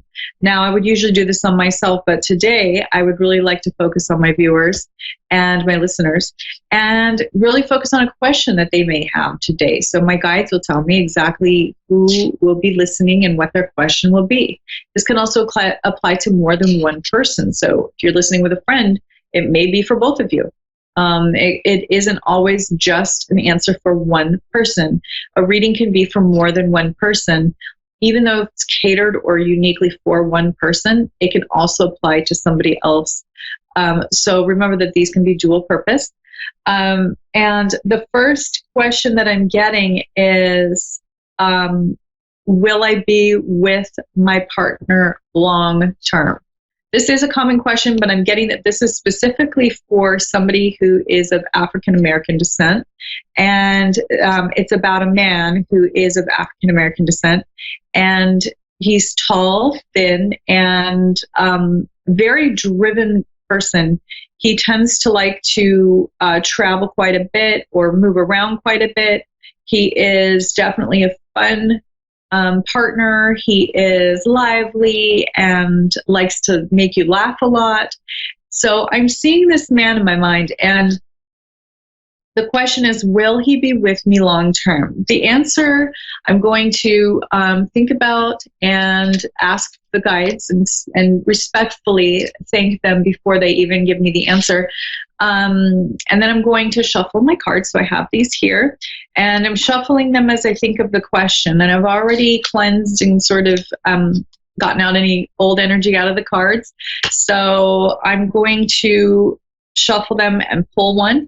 I have an ego card. So this is kind of what I was suspecting before I pulled the card, was that this guy, his ego kind of runs away with his ego a little bit too much. I will just read it and then I'll show you the picture, or I'll show you the picture first on the front. If you want to just kind of look at this, this is the number 15 and it's the ego. So I will read the description.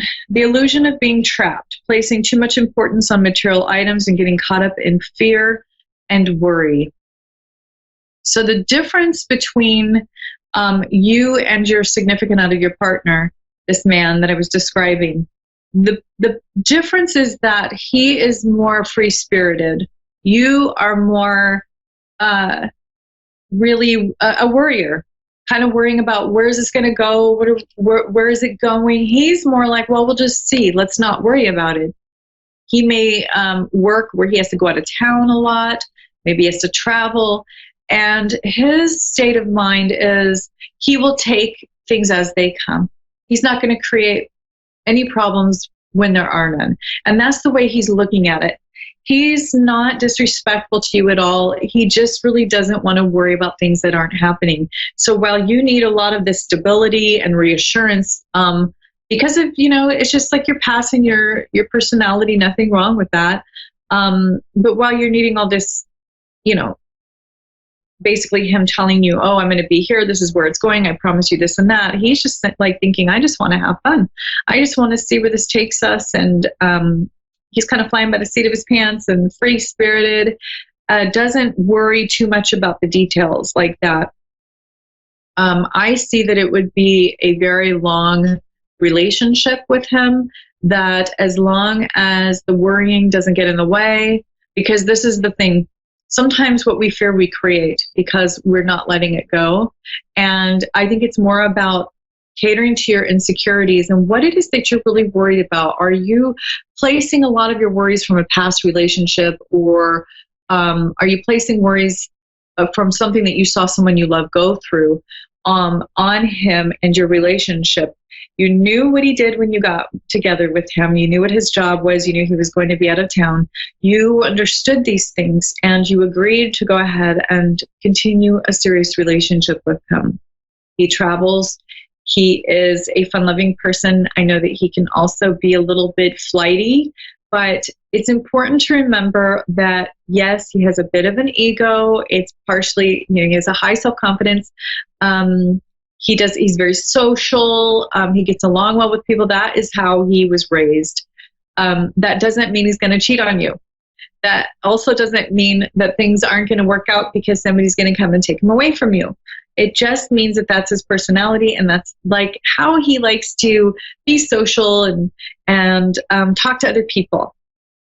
So my answer to your question, will you be together long term, is yes, as long as you settle down and stop bugging him about the little things, because he needs a break.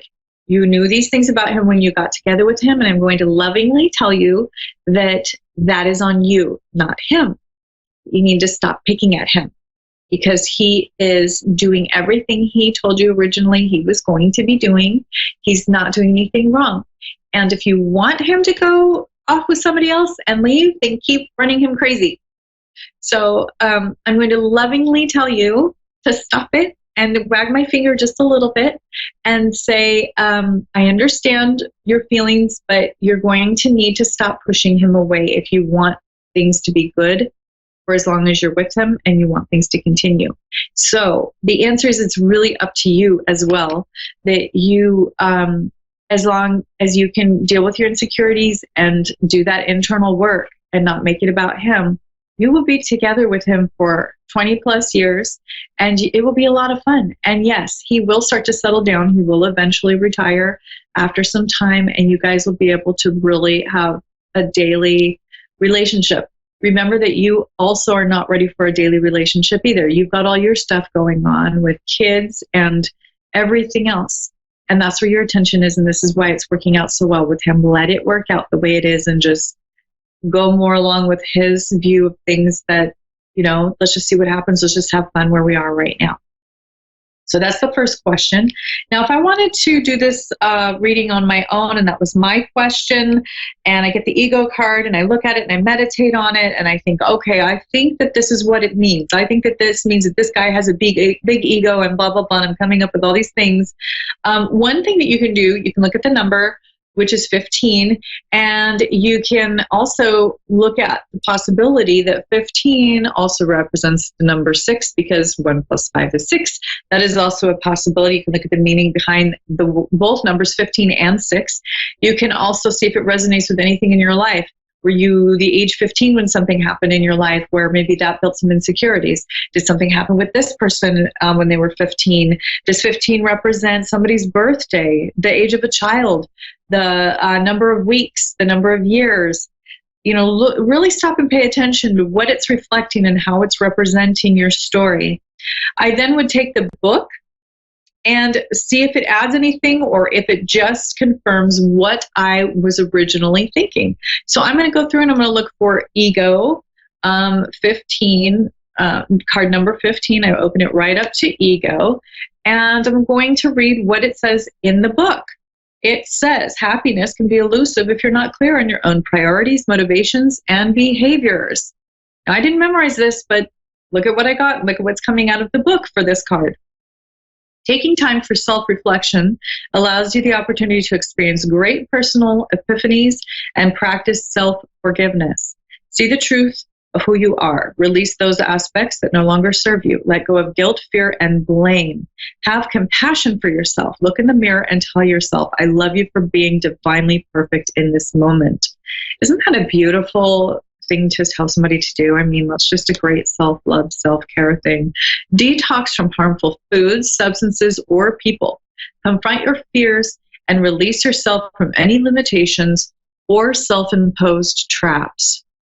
Self-imposed traps, like pushing somebody away because of your own insecurities when you could otherwise be very happy with them. Self-imposed traps. Give yourself permission to be free of worry, free of blame, free of constantly ruminating or needing to know what's going on with somebody, driving them crazy. Our fairy friends stand before a traditional Celtic Beltane fire, a springtime sacred ceremony to release the old, that is guilt, fear, blame, and other products of the ego, and welcome the new.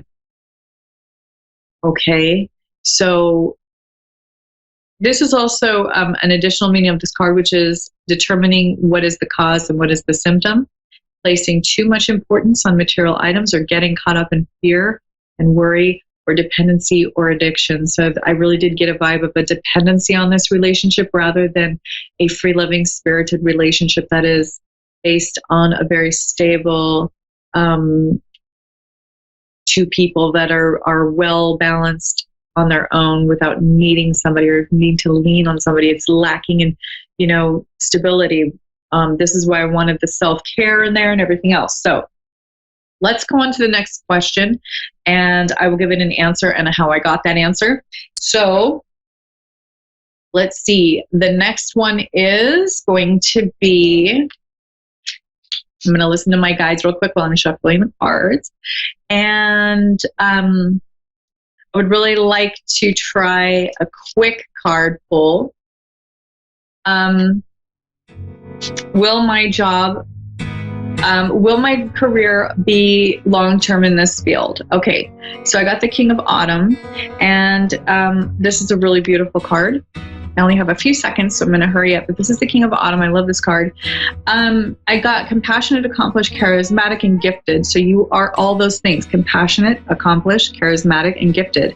Be assertive to what you know is right. Everything is going to be going your way. A good person or company to work for. So that's what this card is. And I can go ahead and look in the book later on and see if it applies. But it's basically a yes. You'll be in this career for a long time. You'll be very successful. Believe in yourself, and you'll do great. So it's a good company to work for, and you're in the right place. So darn it, only have 30 seconds left, but please reach me and I will be happy to do a reading for you. I can also teach you how to do these readings yourself, so you can start a business or do them for yourself or your friends, your family, those close to you. You can reach me at AnnaOlsonIntuitive.com, and you can also schedule an appointment immediately and let me know if you'd like to on the phone or in person here on the Central Coast, California. We can also do it on the phone, so let me know. You can go to my website, AnnaOlsonIntuitive.com. It's at the bottom of the screen. And you can click on Schedule an Appointment and click the Schedule button or the Book Now button, and it will take you straight to my calendar, and you can book with me and let me know if you'd like it on the phone or in person.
Psychic Radio, Earth's #1 psychic radio network, and watching Moonstruck TV, enlightening television. Welcome. Time for Gemma's Spirit World with Gemma. Live from GemmaSpiritWorld.com. Connect direct. In North America, dial 888-454-2751. In London, 20-3519-2158. In Sydney, dial 02-8488-3147. Or online, contact us through our Facebook page, facebook.com/Psychic Radio. Or one of our websites, AskOneRadio.com or Moonstruck.tv. This is Gemma's Spirit World On A1R, the Ask One Radio Network. Good evening, everybody. How are you tonight? I am Gemma, your host, and I am glad to be back and talking with you all. My goodness, I feel like I've been away again, and I've actually would like to just share a little bit of my journey in the last probably fortnight. The 13th of February, it had been 32 years since my car accident, where I was, that's basically where I had my accident in New South Wales. And so, yes, 32 years without walking. And last week it was my birthday, and I decided to go back to the hometown of where I had my accident. It's been 28 years since I've been back to my hometown in Lithgow, New South Wales, in the Blue Mountains. So I decided to take a whole week off and to really go back and see more. Obviously, I was only 6 at the time when I had my accident, so it was really nice to go back with fresh eyes and to really live in the moment of driving around. I actually drove all the way down from the Gold Coast, so it was an 11-hour drive. Did it on my own. It was a calling that I've had at the beginning of the year to see my accident site, to see the corner that it happened on. And it was obviously, I think it was more emotional going back to my hometown, seeing family, seeing friends I haven't seen for a long time. But it was something that my soul needed, and something that I've taken a while for me to accept. You know, having a permanent disability, and it felt good. It felt good. I had this freedom of travel. I had itchy feet to get back, and it was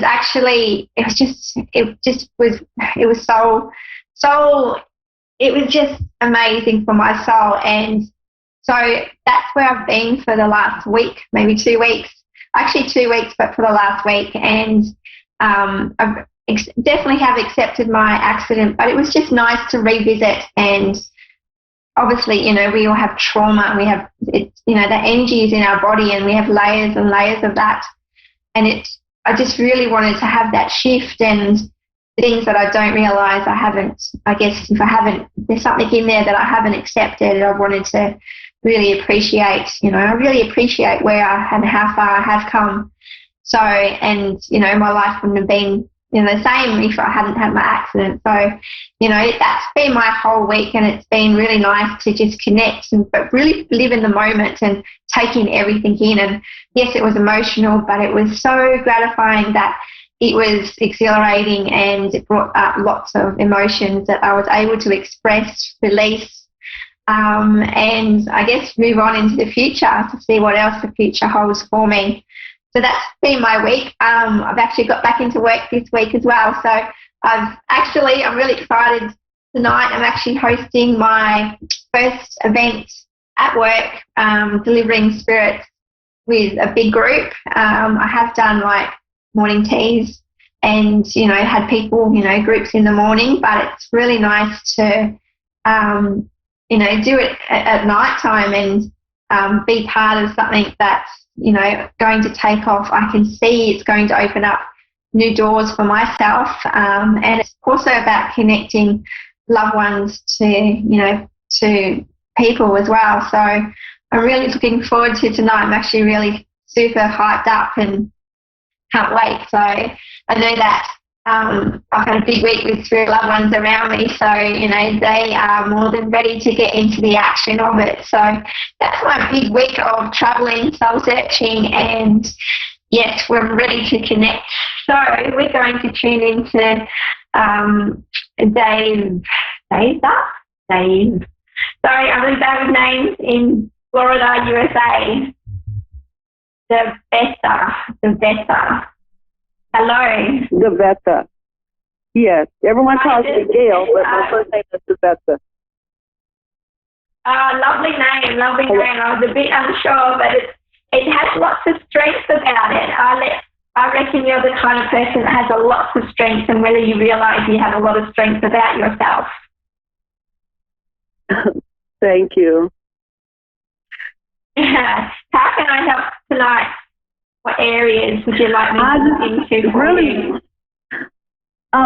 More relationship and finances.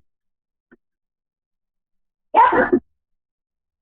Yes, okay. So with relationships around you at the moment, actually what I'm seeing for you is that there seems to be, is there lots of discussions going on about in your current relationship at the moment with your partner?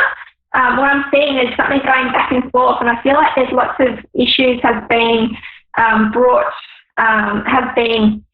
has been aired, but also been, discussed, but also lots of things have come to the decision makings have been big lately. Does this resonate with you and your current partner?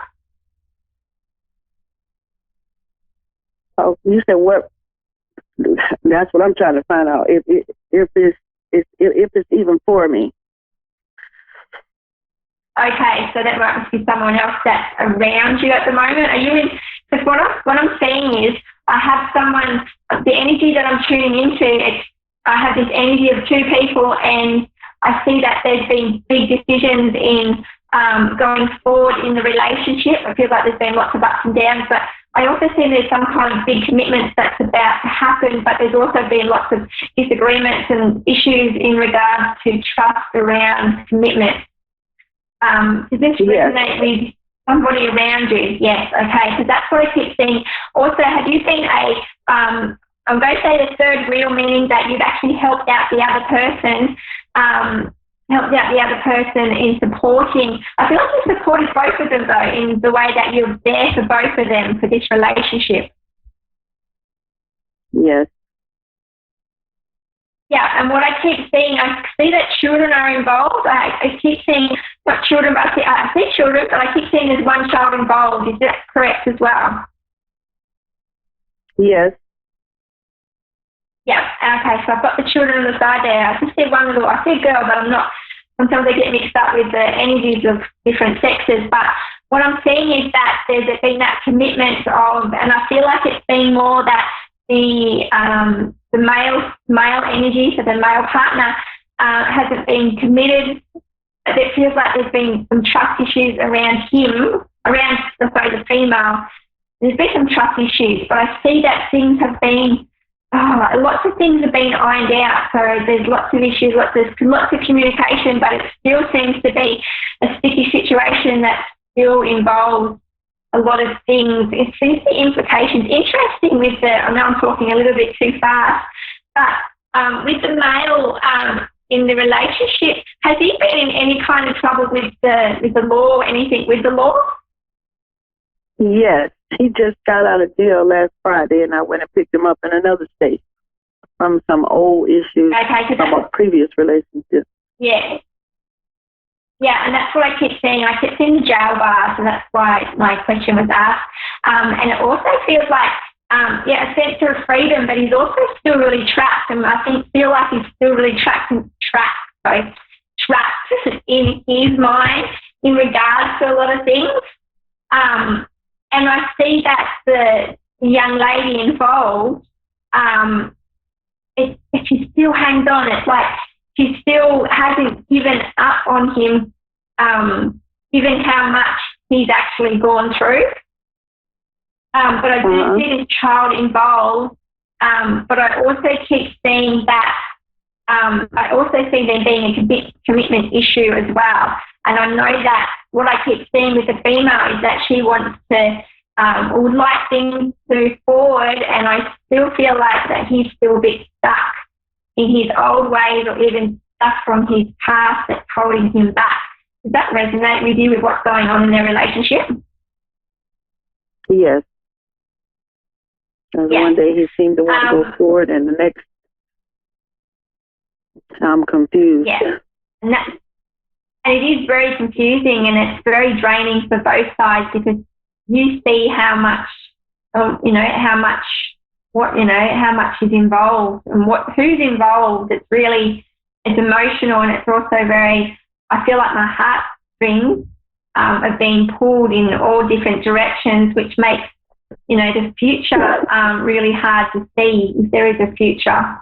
What I do see is that the moment, because of but what I'm seeing for him is that his judgment of decision making seems to be a bit clouded to the fact that I think he's still adjusting to just being himself and where he is in his life at the moment.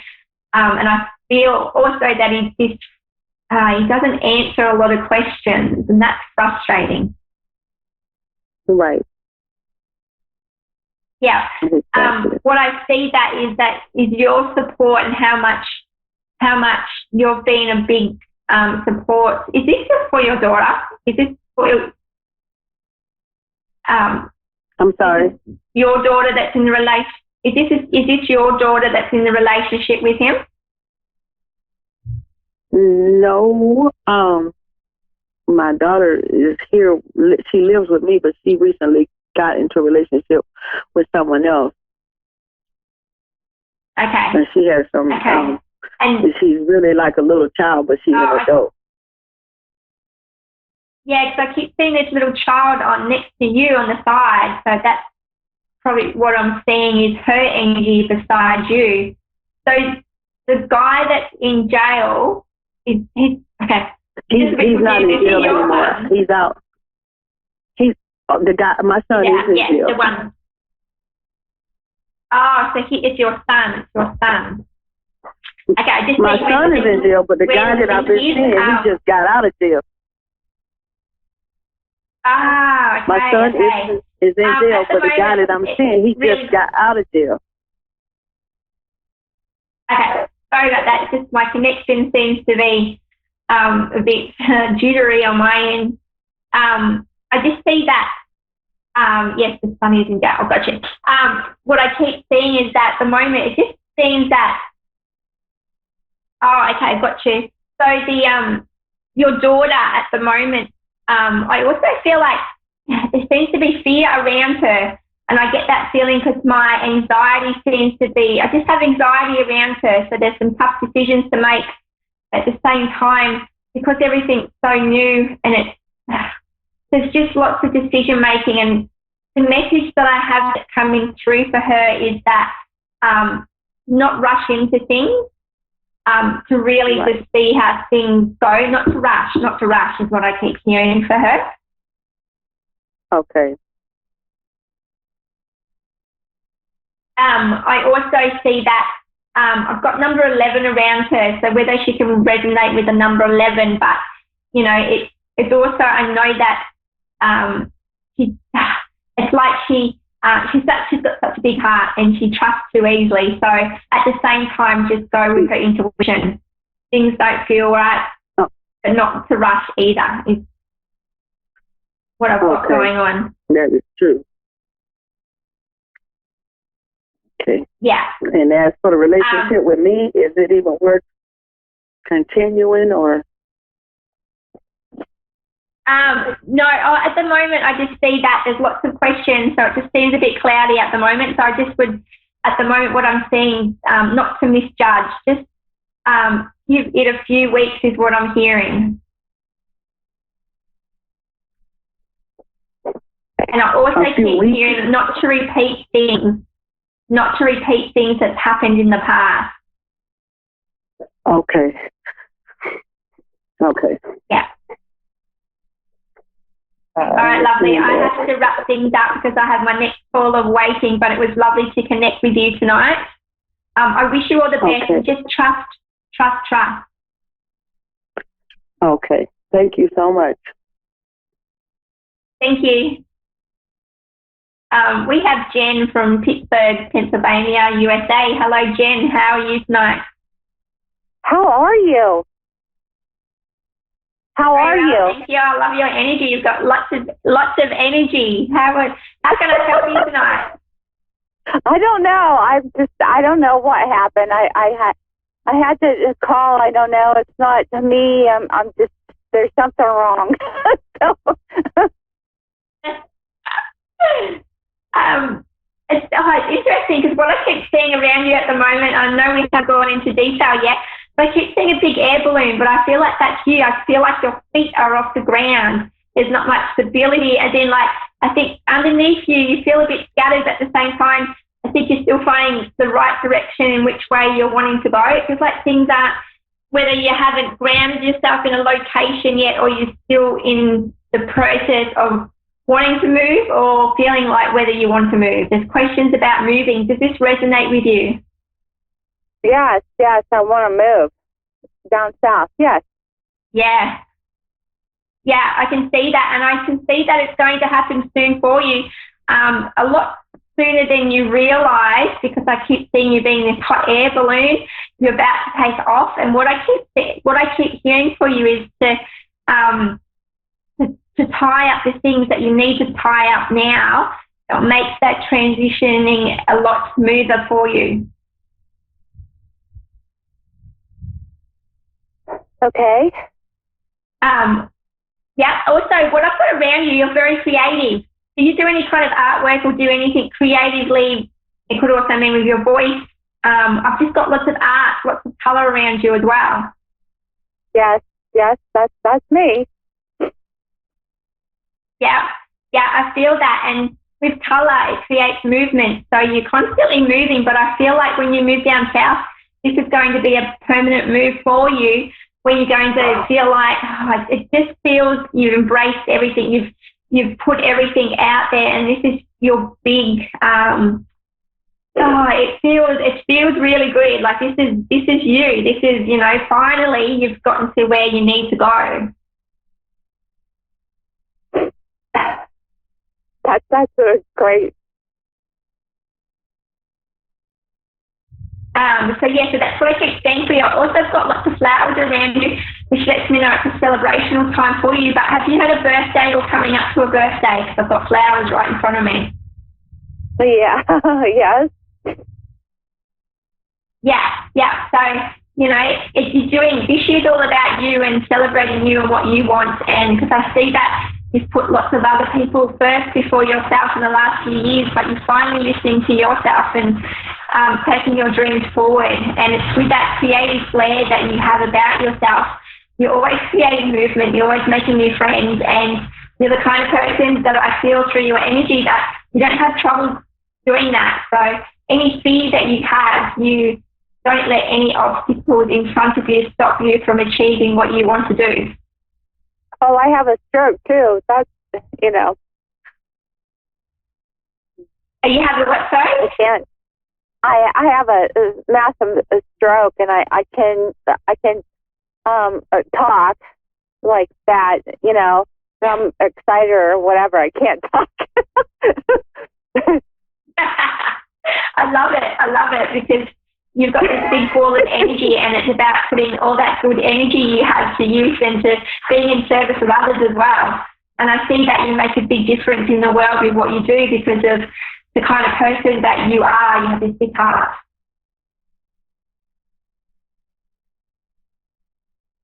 Okay.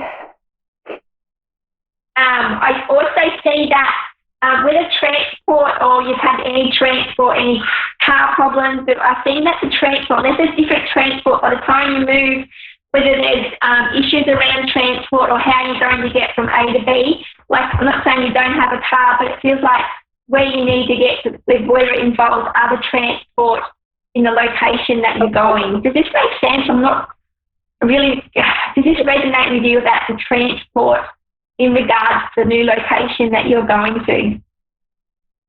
Okay. I want to go to south. I want to go to the south and whenever find out genealogy, and I want to meet new friends in my existence, and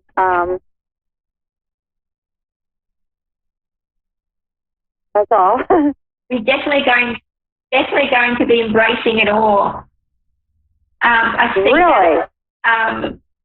Yes, definitely. It feels really good around you. It's got this energy, and it's, you know, it's, I see also, even with friendships, it feels like the last even 2 years have been like, you know, whether you've been the kind of person to attract the wrong energy in your life, the wrong kind of people, that is more, you know, obviously you didn't realize at first, but I'm also seeing it this year, it's a lot more positive, you know, you've got a lot more uplifting, like-minded people that you're going to be connecting with.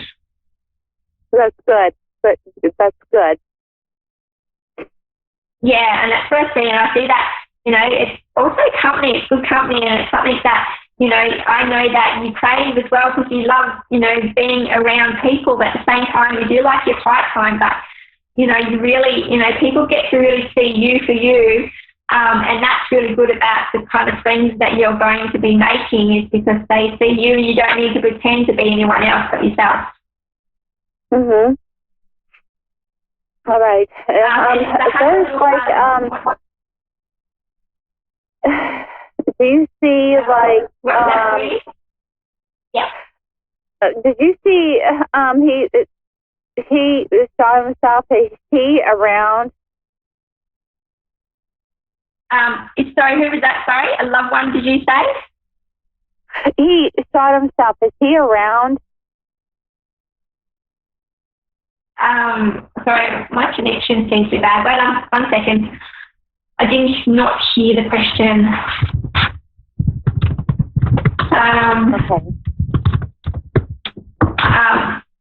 I'm just waiting for that question. Okay.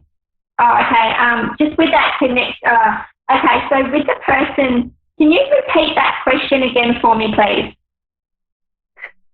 He saw himself. Is he's around all the time? And my kids and yes, heaven. Definitely. Really? Oh my goodness. Sorry. Is he around? Your children are with you. Good. Your children are with you. Only your children. Okay. All right. That's your good. children, you know, what I keep seeing lots of animals around your children, but it's interesting, do you have 3 children that have I have 3 children, yes. And 2 in heaven. That's great to keep. Yeah, okay, but I keep seeing 3, okay, got you. What I'm seeing for you is that I see an older lady, okay, sorry, I'm getting just confused. I've got children everywhere, and what I'm saying for you is that there's an older lady around, and when I see her, I keep seeing the colour red. So whether this older lady, and I see, like, you know, Nan, whether it was your nana, but I keep seeing the colour red around her, whether she likes the colour red or like red roses, because I'm really drawn to red. Yellow. Red, and I think of red roses when I... Hello? Yes, I'm here. Yes. Yes. Yeah, can you resonate? Followed my grandmother. With your... Yeah, that's what I keep seeing. That's what I keep seeing around your 2 children. And I keep seeing the colours red, so they're very much looked after, is what I keep seeing. That's I keep good. seeing little birds, so they're having a lot of fun, but they're around you a lot. So the energy is around you as well. They are around you is what I keep seeing. And what I keep seeing is that I keep hearing the little birds, whether you hear lots of little birds around you. Honest to God. I have a cardinal. He stops all the time. Yes, and I have animals. Yes. Yeah, that's right. Definitely, and that's what I keep hearing is this bird, and it's very talkative. So I keep hearing, and this is your children around this bird, keeping it very chatty. Yes, I just love it. Yeah, and the colour as well. So I just wanted to let you know that, you know, safe and sound and very chatty, and always around you. So just keep listening out to that bird. Okay. All right. I'm just afraid. I'm stressed, you know. Yeah. Definitely. And I see that everything's okay. And I keep seeing a hug. I keep seeing your children giving you hugs from your chest onwards, not from behind, but in front of you. So crossing, giving you hugs from your front, crossing over. Really? Yeah, so the hugs, I feel them around you in front of your chest more than hanging off you on your back. So I just want to let you know they're close to your heart. I wish you all the best with your move. Sorry, my connection's really bad from my end, and the connection's really bad, but I just want to wish you all the best with your new move, and embrace everything that you see, feel, and hear, because you have beautiful energy around you. But yes, I do need to end our call, Jen, but it was lovely to talk and connect with you tonight. Thank you. That's good. Thank you. My bed, and there's like a kiss, and I think that was Mark. Probably. He saw it himself. That's why I was asking. Is that him? Yeah. It's I do feel that. Yeah. Okay. But all is well your way. Just keep looking forward is what I'm feeling. Okay. Thank you. That's okay. Thank you for connecting. Thank you, 81R Psychic Radio, for connecting. I look forward to seeing you next week.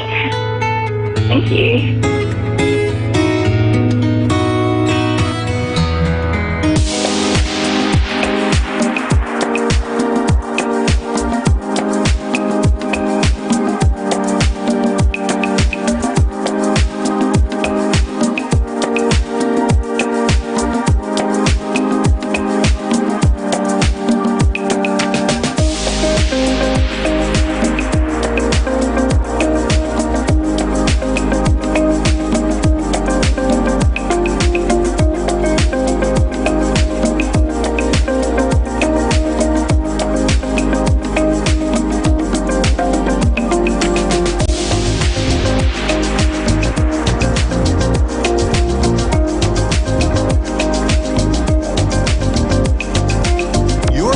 To A1R Psychic Radio, Earth's #1 psychic radio network, and watching Moonstruck TV, enlightening television.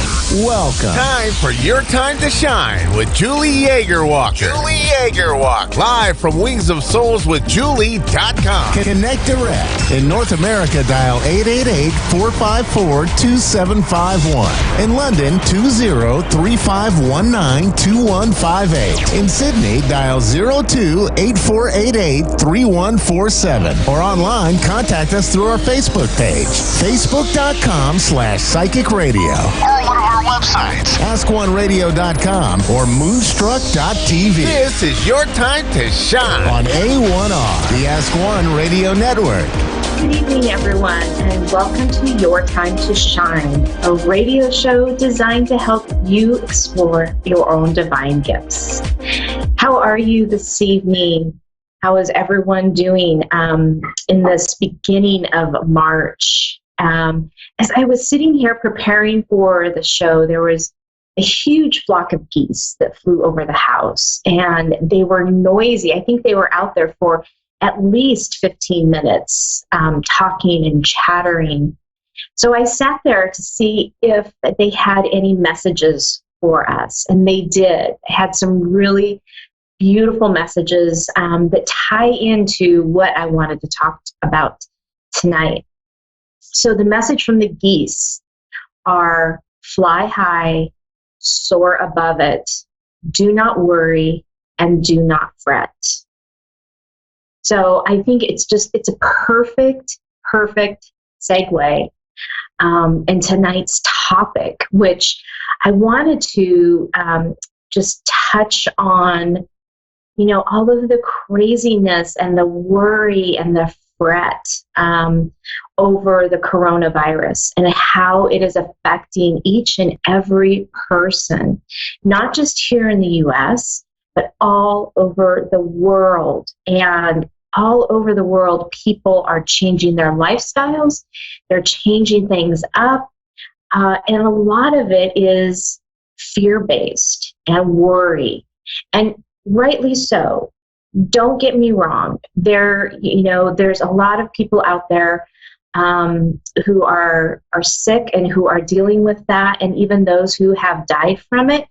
And I am so much in compassion of that. And my heart goes out to those who are dealing with it, who have dealt with it.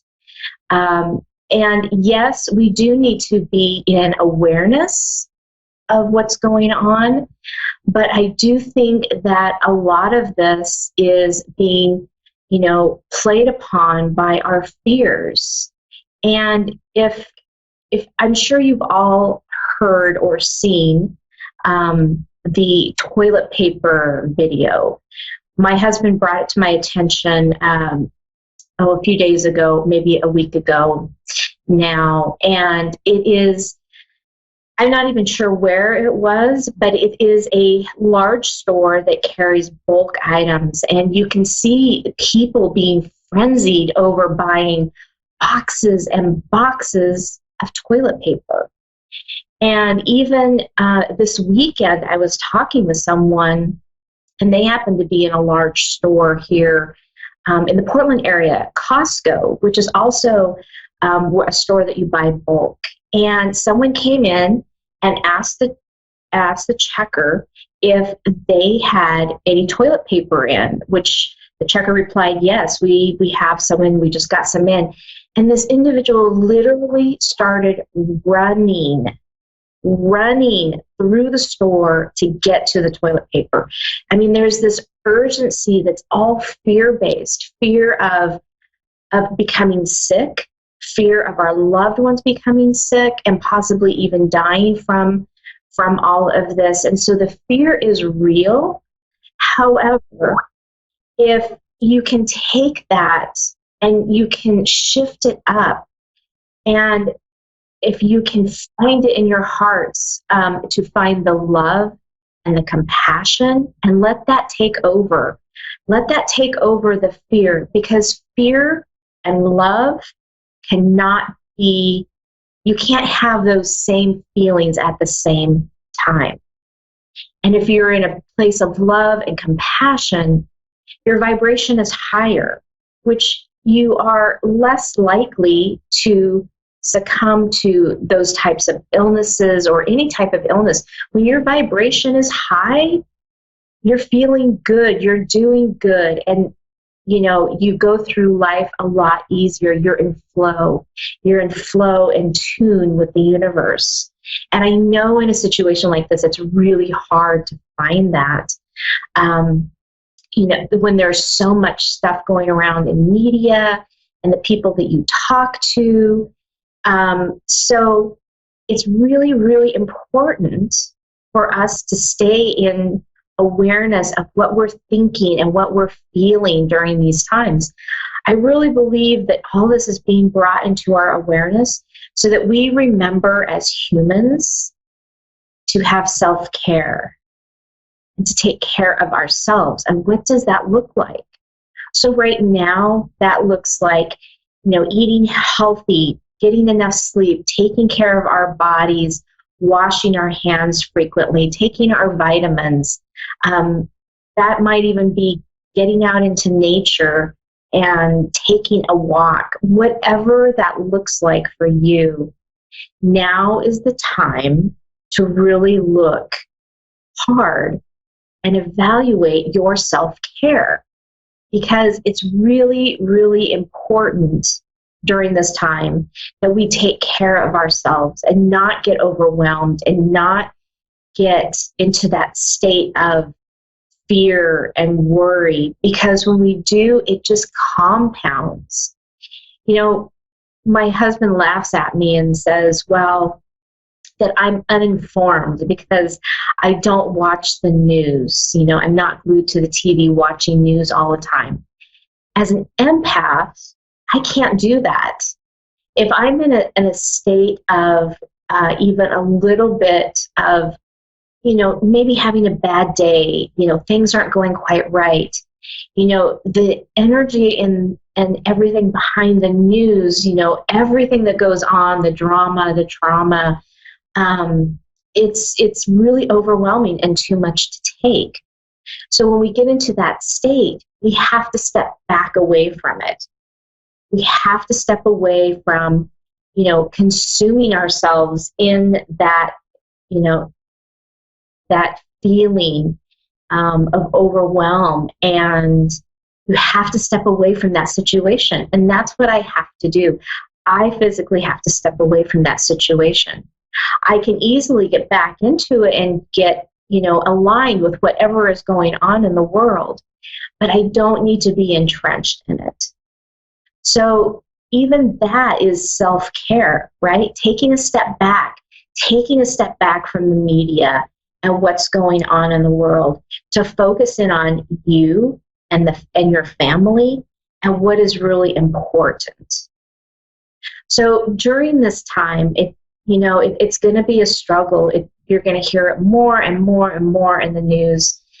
Whenever you can, step back, take a breath, and be in the moment of gratitude and thankfulness that you have your health and that you're doing well, and shine your love and compassion out there for those who might need it at the time. And as you do that, you raise your vibration, you raise your emotional body, and you start feeling a lot better.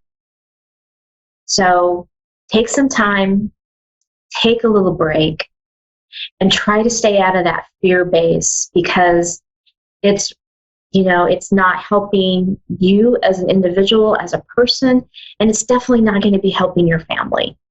Be informed, but try to stay in the love and compassionate side rather than the fear-based side. So with that, we are going to go to the phone lines. And right now we have Sharon in Saskatoon, Canada. Good evening, Sharon, and welcome to Your Time to Shine. Thank you. This evening. Do you sense anything from me, or maybe a relationship reading? Sure, whatever you would like. Are you looking to see some insight on your relationship? Yeah. Should I stay or should I go, or will it ever work out? Okay. So let me tune in here for just a minute.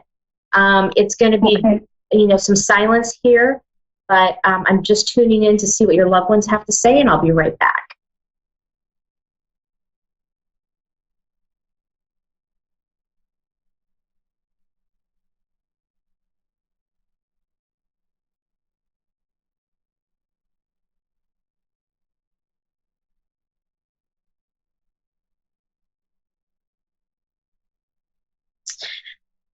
Okay, Sharon, so what they're showing me is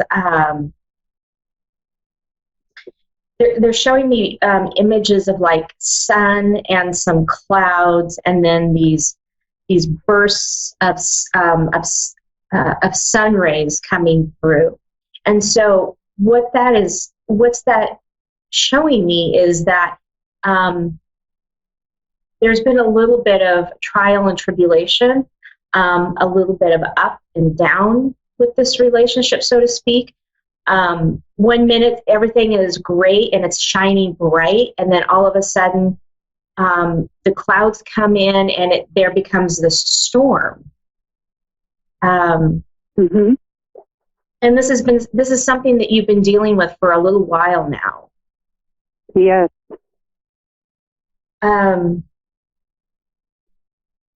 Hang on just a moment.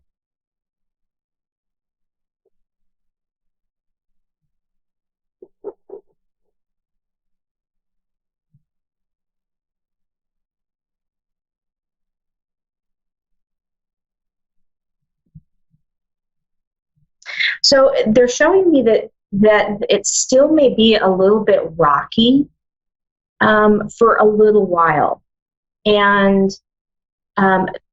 what this is doing is it's showing you, you guys seem to be on two different playing fields. And you haven't really quite matched up yet, right? Mm-hmm. So what they're asking you to do is to take a look at this and say, what is really important to you in a relationship, right? Just sit down and start writing things down that come to mind. Like something might be someone who makes me laugh, someone who can lift my spirits, somebody who, Yeah.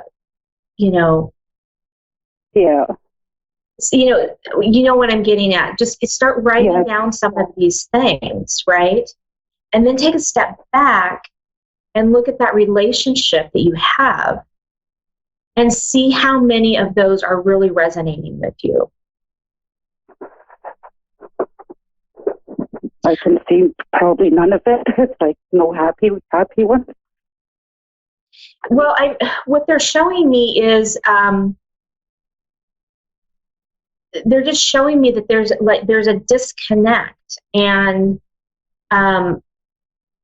what they're showing is this may not be the 100% relationship that you're going to want to be in for long term. Right now, what it's doing is it is providing you with a purpose, right? And when I say a purpose, it is providing you something that you need in this moment. But they're showing me that that's going to shift and change a little bit, and that what you thought was that reason that you have this person in your life may not be as strong as it was once before. Yes, it's not. Does it show me walking away?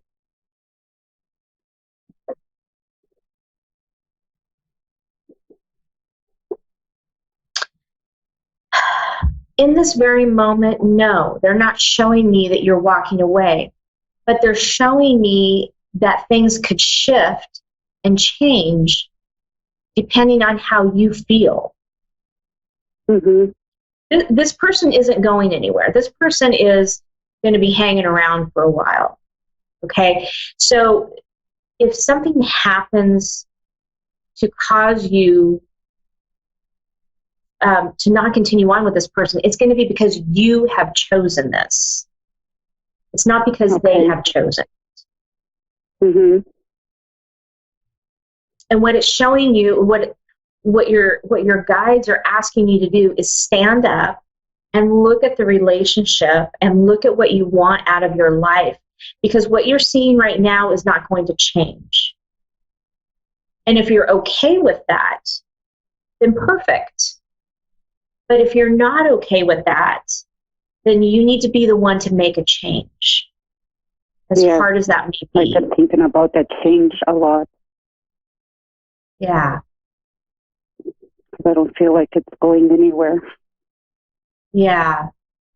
It just it's been a year very, since I came back, and there's no change. Yeah, it feels very flat. It is. It's like you're growing and shifting and changing, but this person isn't. And that's not a bad thing. I'm not trying to say that this person is a bad person or whatever. They're on their own path, but it's a different path than what you're on. Yes. And as time goes on, that's going to become more and more and more clear to you. Okay. All makes sense. Okay, good. Thank you. You are very welcome. Okay, have a good night. Thank you. You too.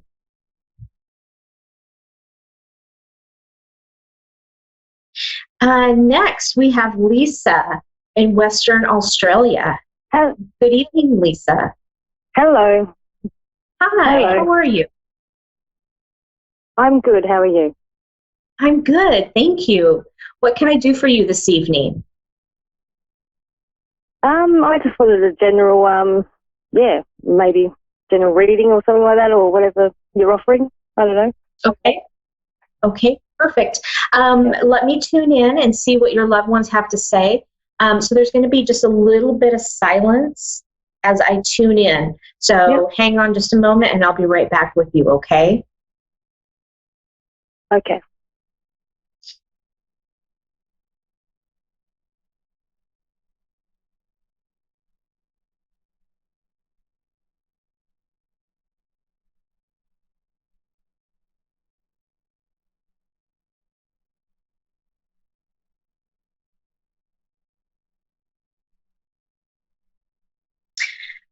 So Lisa, what I'm being shown right now is I immediately saw this huge ocean wave, and you're sitting on top of it. So they're showing me that right now that you're just kind of riding this wave in life. It's not good. It's not bad. It's just that you're riding this wave. You're in flow. You're going through the motions. Whatever comes to you, whatever happens, you're just going with it. And what that's doing is, because you are in such flow right now, they're showing me that that's going to bring in all kinds of positive things coming around. Abundance, I keep seeing abundance, and abundance is more than just financial abundance. Abundance can be, having an abundance of friends and colleagues and family and joyous occasions, anything that you think of around abundance, because it's all flowing to you. You're sitting on top, and you're kind of looking down on everything. So not quite a bird's eye perspective, but you seem to be looking above it all, and that's not like in a egotistical kind of way. You're just taking it all in. You're viewing it from a higher perspective. You're showing me that you're kind of narrowing and zooming down on your work. You're just taking it all in. I feel like there's some changes and there's some things going on at work, but you're just kind of standing back and observing and saying, okay, what do I need to know about all of this? And what steps, if any, do I need to take? Does that make sense to you? A little bit, yeah. Okay. Hang on just a minute.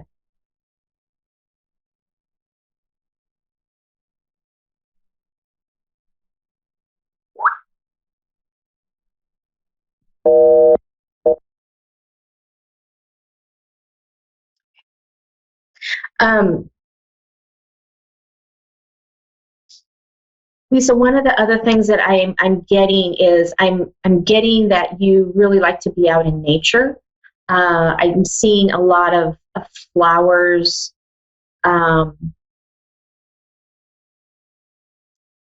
Even like that you like to garden. That seems to be kind of your spot, that you can just forget about everything and dig in the dirt and ground into Mother Earth. And so this is something that you want to continue in your life, because when you do that, you become this expanded, energetic being. just where that flow that I was talking about earlier, where that flow just comes in, and you just start receiving. You start receiving joy. You start receiving love. You start receiving energetic information during this time. You are very much an empath, and you can feel the energy. You can feel the energy around you.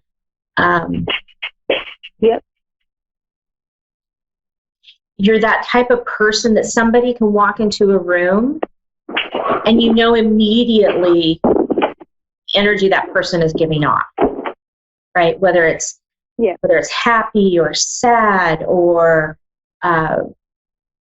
whatever that is, and you can feel that.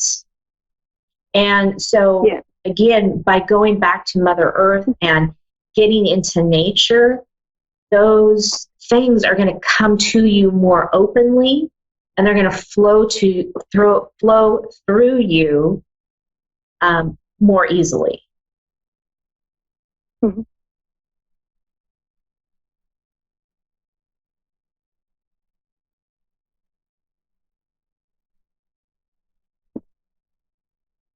Yep. Have you? I'm just getting. Have you done any kind of healing, energetic healing, or Reiki, or anything like that? Have you dabbled in any of that?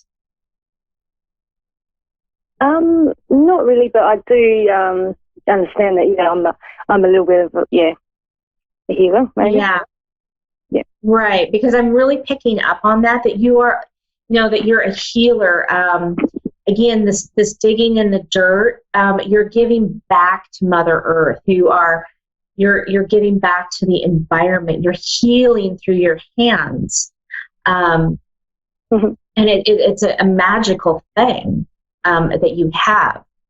I'm also seeing a lot. Do you have interest in astrology? Because I keep hearing astrology. Have you dabbled in astrology at all? Yeah. Okay. Okay. That's why I'm picking up on that. There's a big sense of astrology, and like there's this pull for that, for you to get into that a little bit more. Whether you just do it for fun, or whether you try to do it as like a second career, but there's this ability that you've got this natural ability and knack to be able to put all those things together.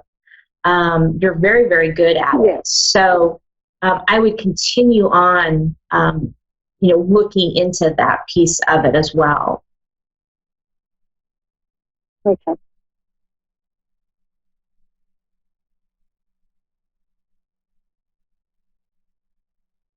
You just have a real beauty and a real magic to you. I just have to say, I really like your energy.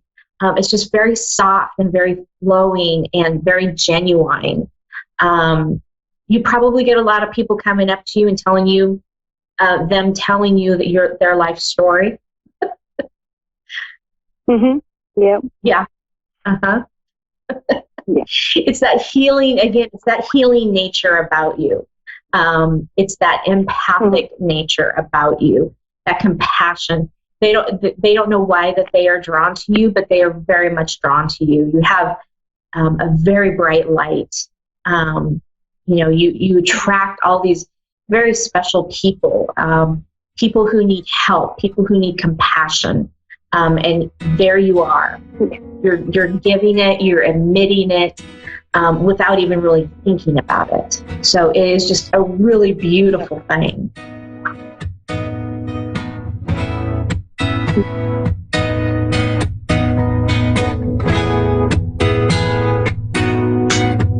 And Lisa, we are coming down to our last few seconds of the show.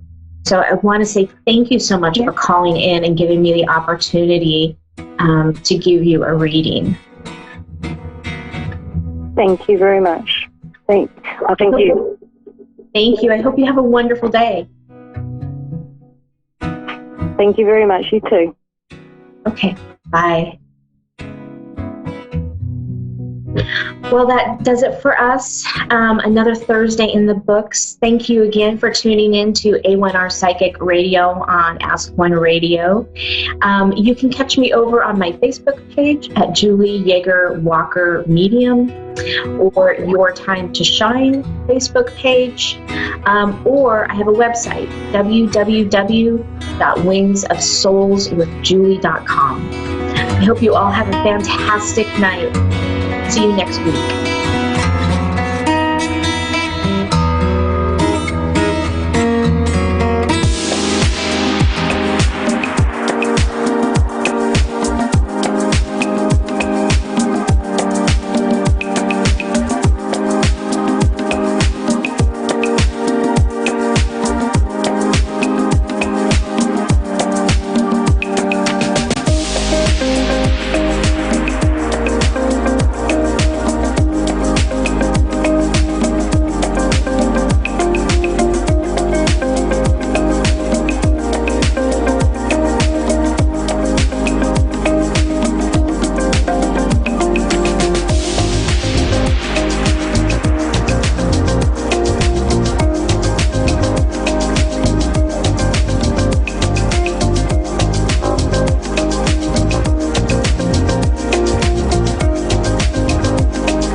A1R Psychic Radio, Earth's #1 psychic radio network, and watching Moonstruck TV, Enlightening Television.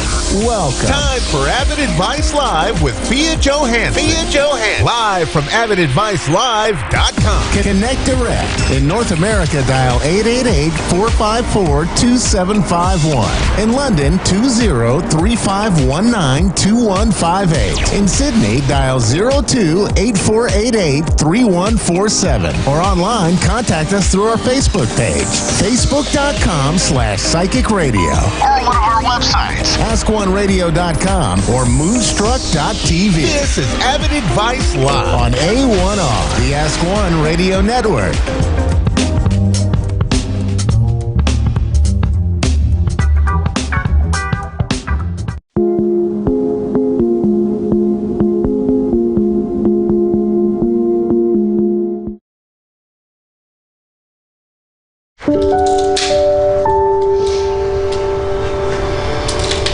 There is somebody's mom here.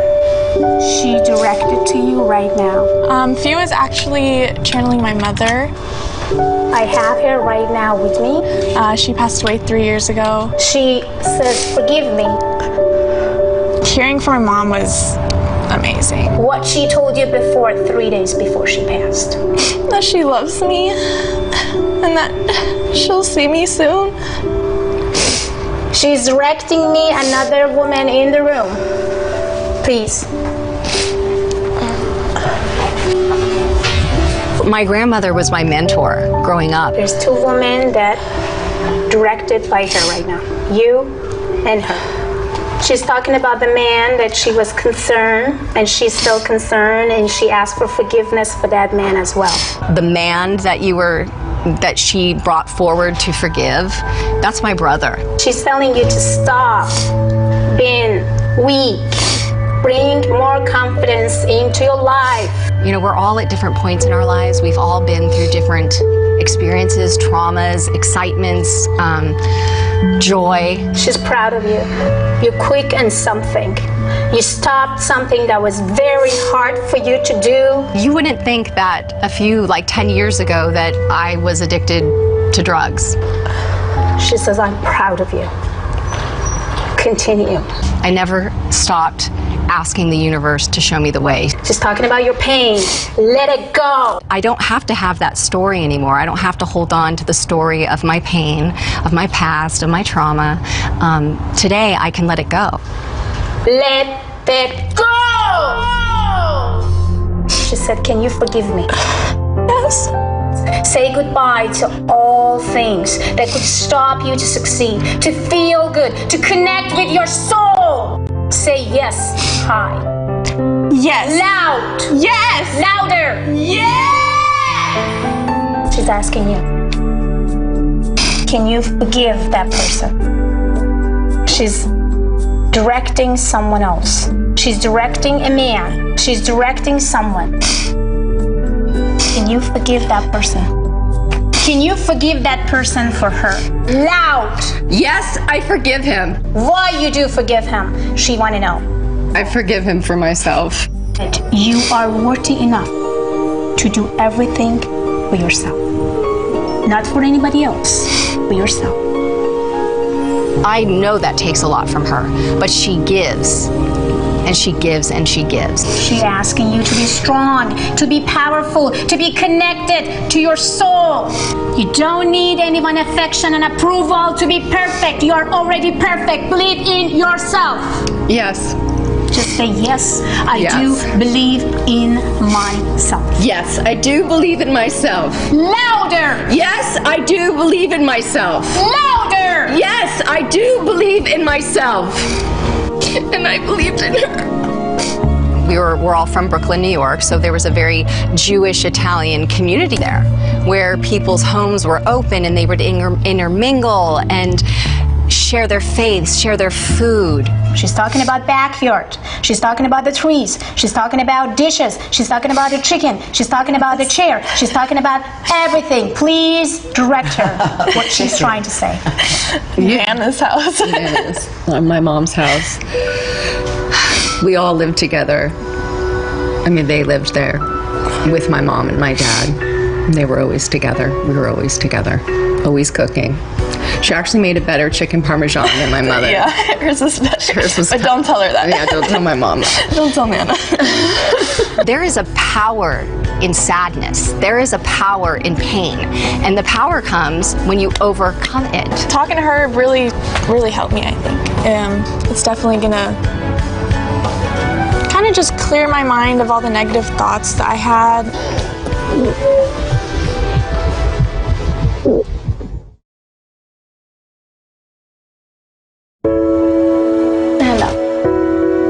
father, Congressman Ron Dellums, who passed away a year and a half ago, visited Fia. Today was a day to remember Ron Dellums, who in 1970 brought to Congress an anti-war and anti-apartheid stance that was branded as radical and dangerous. Oh my God. He's asking, do you remember my hand? Oh, yeah. Do you remember what I told you? Yeah. Do you remember why I told you? Yeah. Dellums' youngest daughter, Piper, is proud that her father became an early voice against oppression in South Africa, applying pressure that would one day bring an end to apartheid. You said, take my legacy, take my mantle. You're the smartest person I know. Go into the world and heal the land and do it in your way. You know, Ron never gave up. He never became bitter. He loved people. This is not my hand, this is your dad. He wanted you to tell again, louder, louder and clear, what he told you. I'm passing you my mantle, I'm passing you my anointing, I'm passing it to you. You're the smartest one that I know. Run. There's so much work to be done. Run, run, run and heal the world, and don't stop. Do it in your way. Run, baby girl. Do it in your way.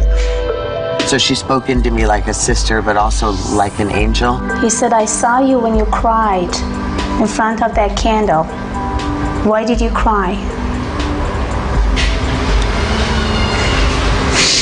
She's given me the faith and trust and support that was being given me by my dad before he left. So she's done this beautiful transition of allowing me not to feel the void of his leaving. I don't know where to go when I'm not speaking with you, or I just don't know how to feel safe in the world without you in it. In the area where I don't have a female in my life, because I don't have a relationship with my mother and I don't have a sister. She has stepped in with the feminine to remind me that I am also loved and purposeful and beautiful and worthy, that I'm valuable. It's not just me that tried to basically sending you messages and changing her. So she changed me in so many ways as well. So our silly song goes this way. We are the key to do more than just let it be. The key to our destiny is in the hands of our humanity. His love is more than a philosophy. 'Cause we are the key. We are the key. We are the but key. Diamond's key.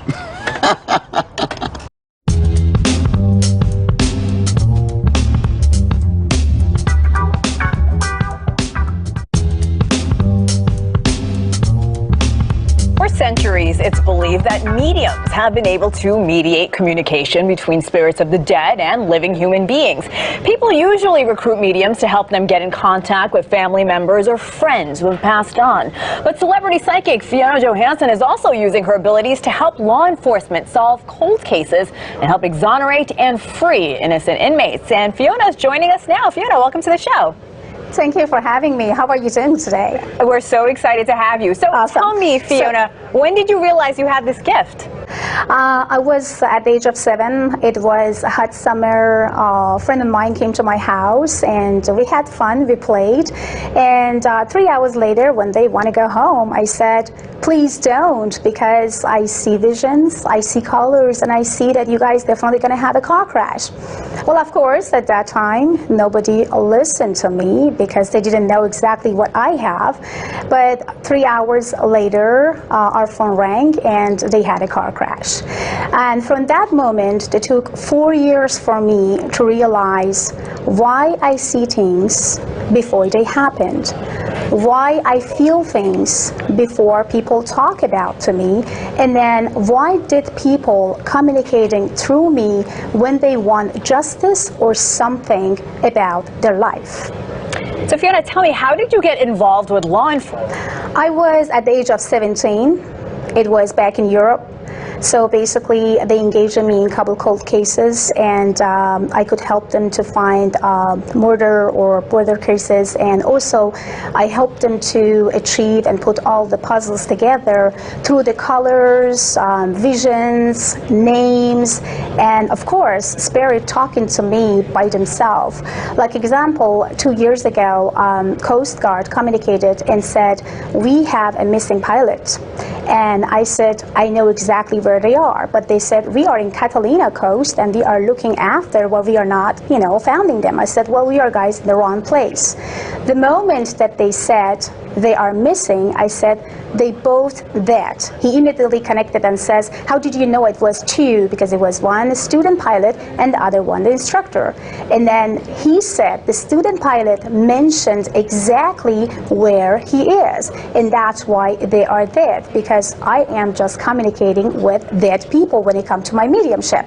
So 40 minutes later, they sent me a helicopter, and then right after, we found the stress signals that belong to that helicopter or that plane. That's incredible. Fiona, can you walk me through the process when you're presented with a case at first? When I actually starting to look into the cold cases and murder cases, again, it was the spirit that directly communicated through me.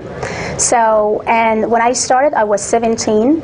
Law enforcement communicated to me and said, like, are you ready to get engaged with that case? And when I felt I'm ready, I said, yes, I am. And all of a sudden, all the names, images, visions, and things come through. Incredible. And then through that, I understood that when I'm asking, or there's someone asking about some name, and I don't even know about, I should not know anything about their name, I should not know anything about their genders. All I know is the communication that I have together with that law enforcement or, police or officers just tell me, we have a missing persons. We have some baby boy was like 4 years old that been missing for kind of 5 hours.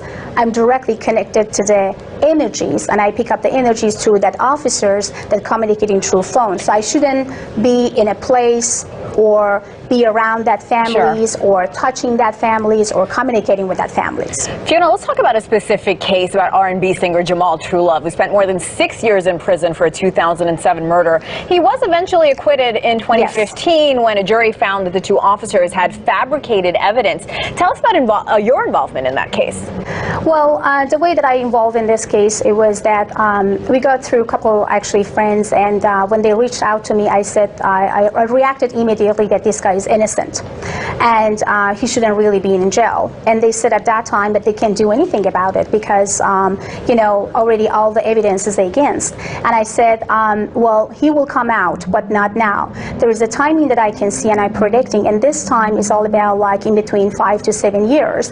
And they couldn't really believe at that moment because they felt, oh my God, it's kind of very, saddest because we should really get him out. And if you said that it's going to be 5 to 7 years, that actually really make us to feel very uncomfortable and disappointed. And I said, it's the time. And through that time, I communicated with Jamal in jail and trying to let him to understand about his own value and he's not innocent, which he knew already. And I said, manifest, and try to manifestation, get yourself out from the jail and make impossible be impossible and show it to everybody. And that's exactly what he did. Absolutely fascinating. Fiona Johansson, psychic investigator. Fiona, thanks so much for being on the show.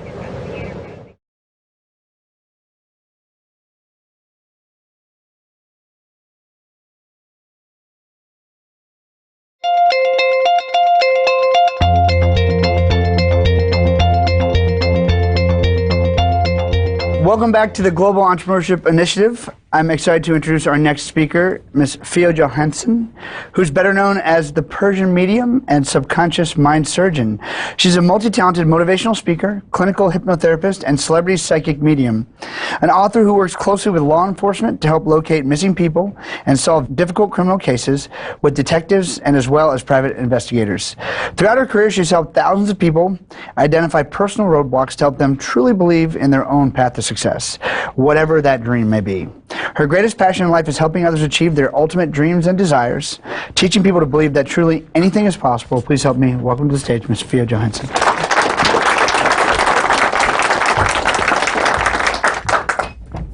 Well, hello everyone. I love the spirit in this room. Really, I do. You guys having amazing spirits, which actually helping millions of people so far. As Nick said, my name is Fia Johansson. I'm a medium and subconscious mind surgeon. I will share a couple of my stories of my life, which both kind of funny, at the same time a little bit hurtful, but good to know about how the medium could feel sense as a person. I was at the age of 7.5 when I found that I have some sort of power. Of course, first it was kind of odd, a little bit difficult to understand myself, and I kind of like felt something is not correct with me because I could see, feel, and sense things before things happened. I went to my mom and asked, "What's wrong with me?" "Nothing, you're good." "Should I take you to the doctor?" "No, I don't know, but I can feel and sense that something crazy is going to happen to my grandma," example. "Something is going to happen to my uncle," and all this stuff. However, they're trying to tell me to don't say anybody when you feel and sense something bad is going to happen to them, because I don't wanted them to be scared and see that we should not be even near them. I says, okay, at the age of 7.5, I should just like not saying anything and just relax. At the age of 11, I found one of the most hurtful untruths about my life, which was completely true. I found out that my grandma, who actually I knew and I felt as a mom, is just my grandma and not my mom. My grandpa was my grandpa and not my father.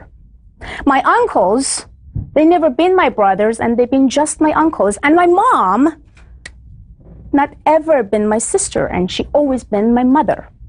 But this truth been always held hidden by my family until my grandma passed away. Before that, I had a life as a princess, spoiled completely, and they would definitely give me anything and everything that I want. After she passed, I figured I don't have anyone anymore. My mom is too young. I don't have no feelings as a daughter and mother connections. I feel completely lost, and I found myself, what should I do now? I do have some gift that could help me so far, but should I just like push myself down and see that, oh, this is a trauma, I have to just like be depressed, now I lost this and that, and I found the truth about my life? And I found about my father. Who is my father? Somebody. Where is he? Another country. Okay. I tell myself, get up, stop it right now. It doesn't matter which family you had. It doesn't matter what they told you. It doesn't matter what happened. What it matters right now is to open the new chapter in your life. And I will completely left alone by myself without anybody to taking care of myself. At the age of 14, I asked my uncle, who left Iran to Stockholm, Sweden, if there is possibility to take me there. He said, maybe or maybe not, but I will do my best. 3 months later, I felt and I sensed I will be there. I'm not belonging in this country anymore, and I don't want to. I went to Sweden, Stockholm, and waited that my uncle is going to come and pick me up. Nobody showed up. Gosh, again, I'm here. My uncle is not here, and I don't even know that language. I couldn't speak English. Nothing. Okay. Then, Miss Fia, you are here with nobody again. So what happened? I tell myself, you are deaf and you are blind. Deaf and blind. What a deaf and blind person can do? I can't talk to anybody, I can't see anything, but I have to activate some other power inside of my body again at the age of 14. So I tried to communicate with people, tried to talk or communicate with some officers and ask about, like, where am I? I know that I'm in Stockholm, but I don't even know where to go. So basically, I found some hotel and stay there and just like think about like what happened with my uncle. So I found out that he had a car crash almost a couple hours before that he went to come and pick me up. So they take 1 month for me and for him to recover, to come out after coma and come and find me. So in 1 month, I was left over in a country with the minus 30 degrees. I mean it, minus 30 degrees. And I'm not joking. I could feel that I can't breathe sometimes, but I could have a lot of, ice in my nose and my ears and everything. Whatever I felt, you know what? Fia, you do have a power. Trust yourself, believe in yourself, build the new chapter. Again, this is your second chapter in another country. So I prayed, I connect to my divine, I sense, and all of a sudden, 3 families, without even knowing who they are, what they are up to, they reach out to me out of nowhere. How?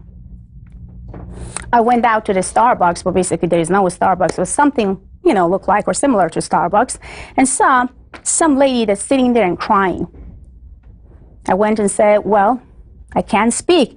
What should I say? Okay, the only things that I can do is a love language. Maybe I should hug her. Maybe I should just say, I'm here. And it was a Swedish girl, of course, blondie, and I'm kind of like a black hair. Well, maybe she's going to get scared a little bit. But I was like, don't worry about it. Just go and get it done. So I did that. And she hugged me so hard. Was like, what's going on? What's happened to you? She's starting to talk. I couldn't understand. Barely nothing. Swedish language? Come on, guys. You guys don't want to even learn. It's very difficult and very hard. I said, okay, let's just continue and continue. I felt and see that she lost the baby, or actually the baby was missed in the past of almost 4 years.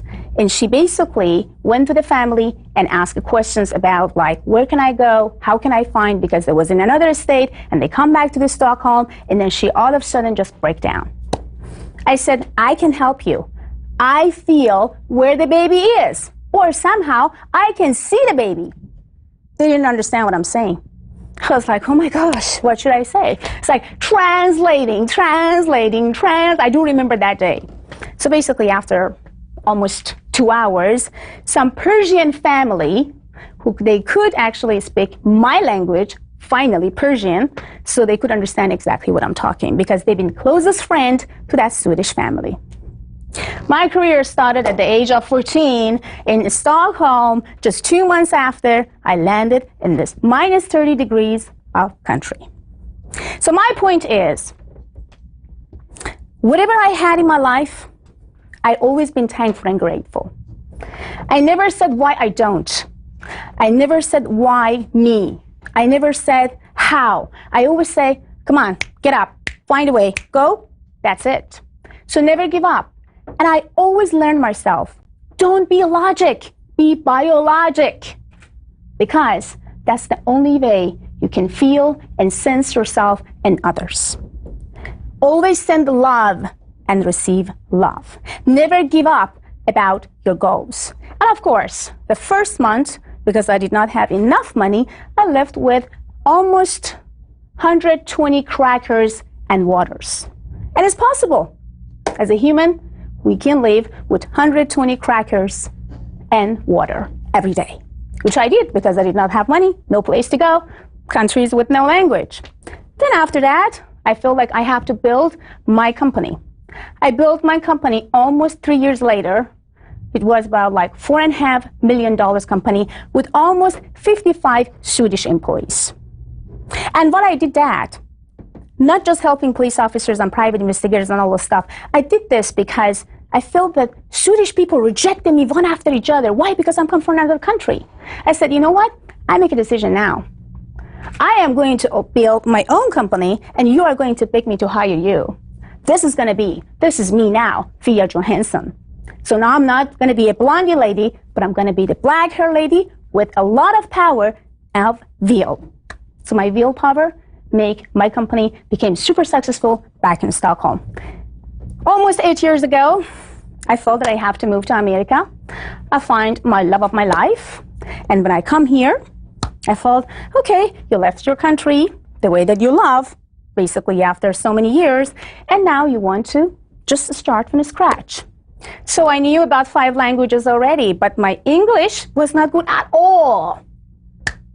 So I couldn't barely speak English. I was like, okay, start it again, Miss Via. Now this time, maybe English is much easier than and faster than Swedish.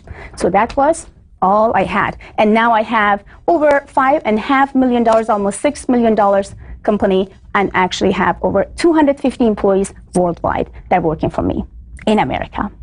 So everything is possible, even you don't know about the language. So remember that deaf and blind always will help you and send love and passion to yourself and anything and everything you want. Everything is possible.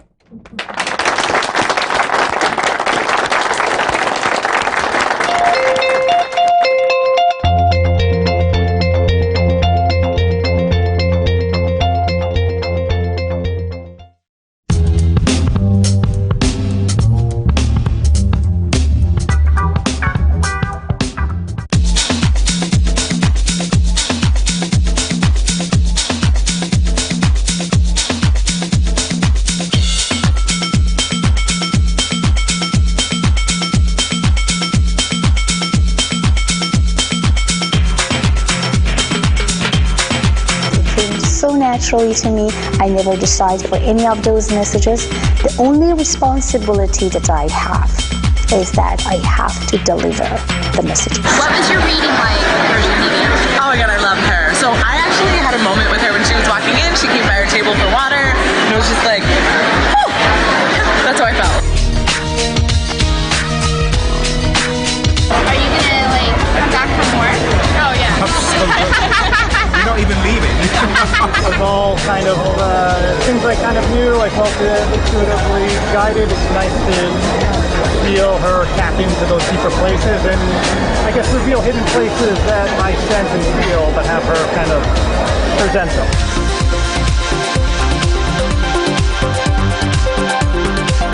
She said, I'm going to meet a man who's going to come right to me.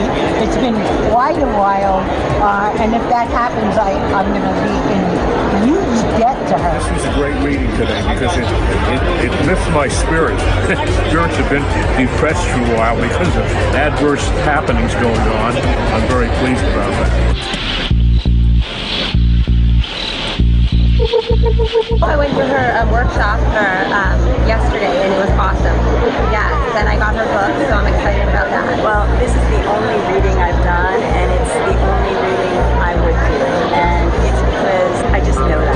She told me things that I already knew, and then she also told me things that I was surprised with. Like she could read me, like things I was in denial of. She was actually reading what I was in denial of. So it was wonderful. It was happening. I didn't say a word. She just knew exactly how I felt about it. You know, she's absolutely right. So it's kind of like you have the answers inside somewhere, and she kind of validated what I was thinking. If you're a person that's trying to, make your sense or see your sensualities in your emotion, your vision, imagination, your subconscious mind, get close to that power, then you can see, feel, and connect to the spirit.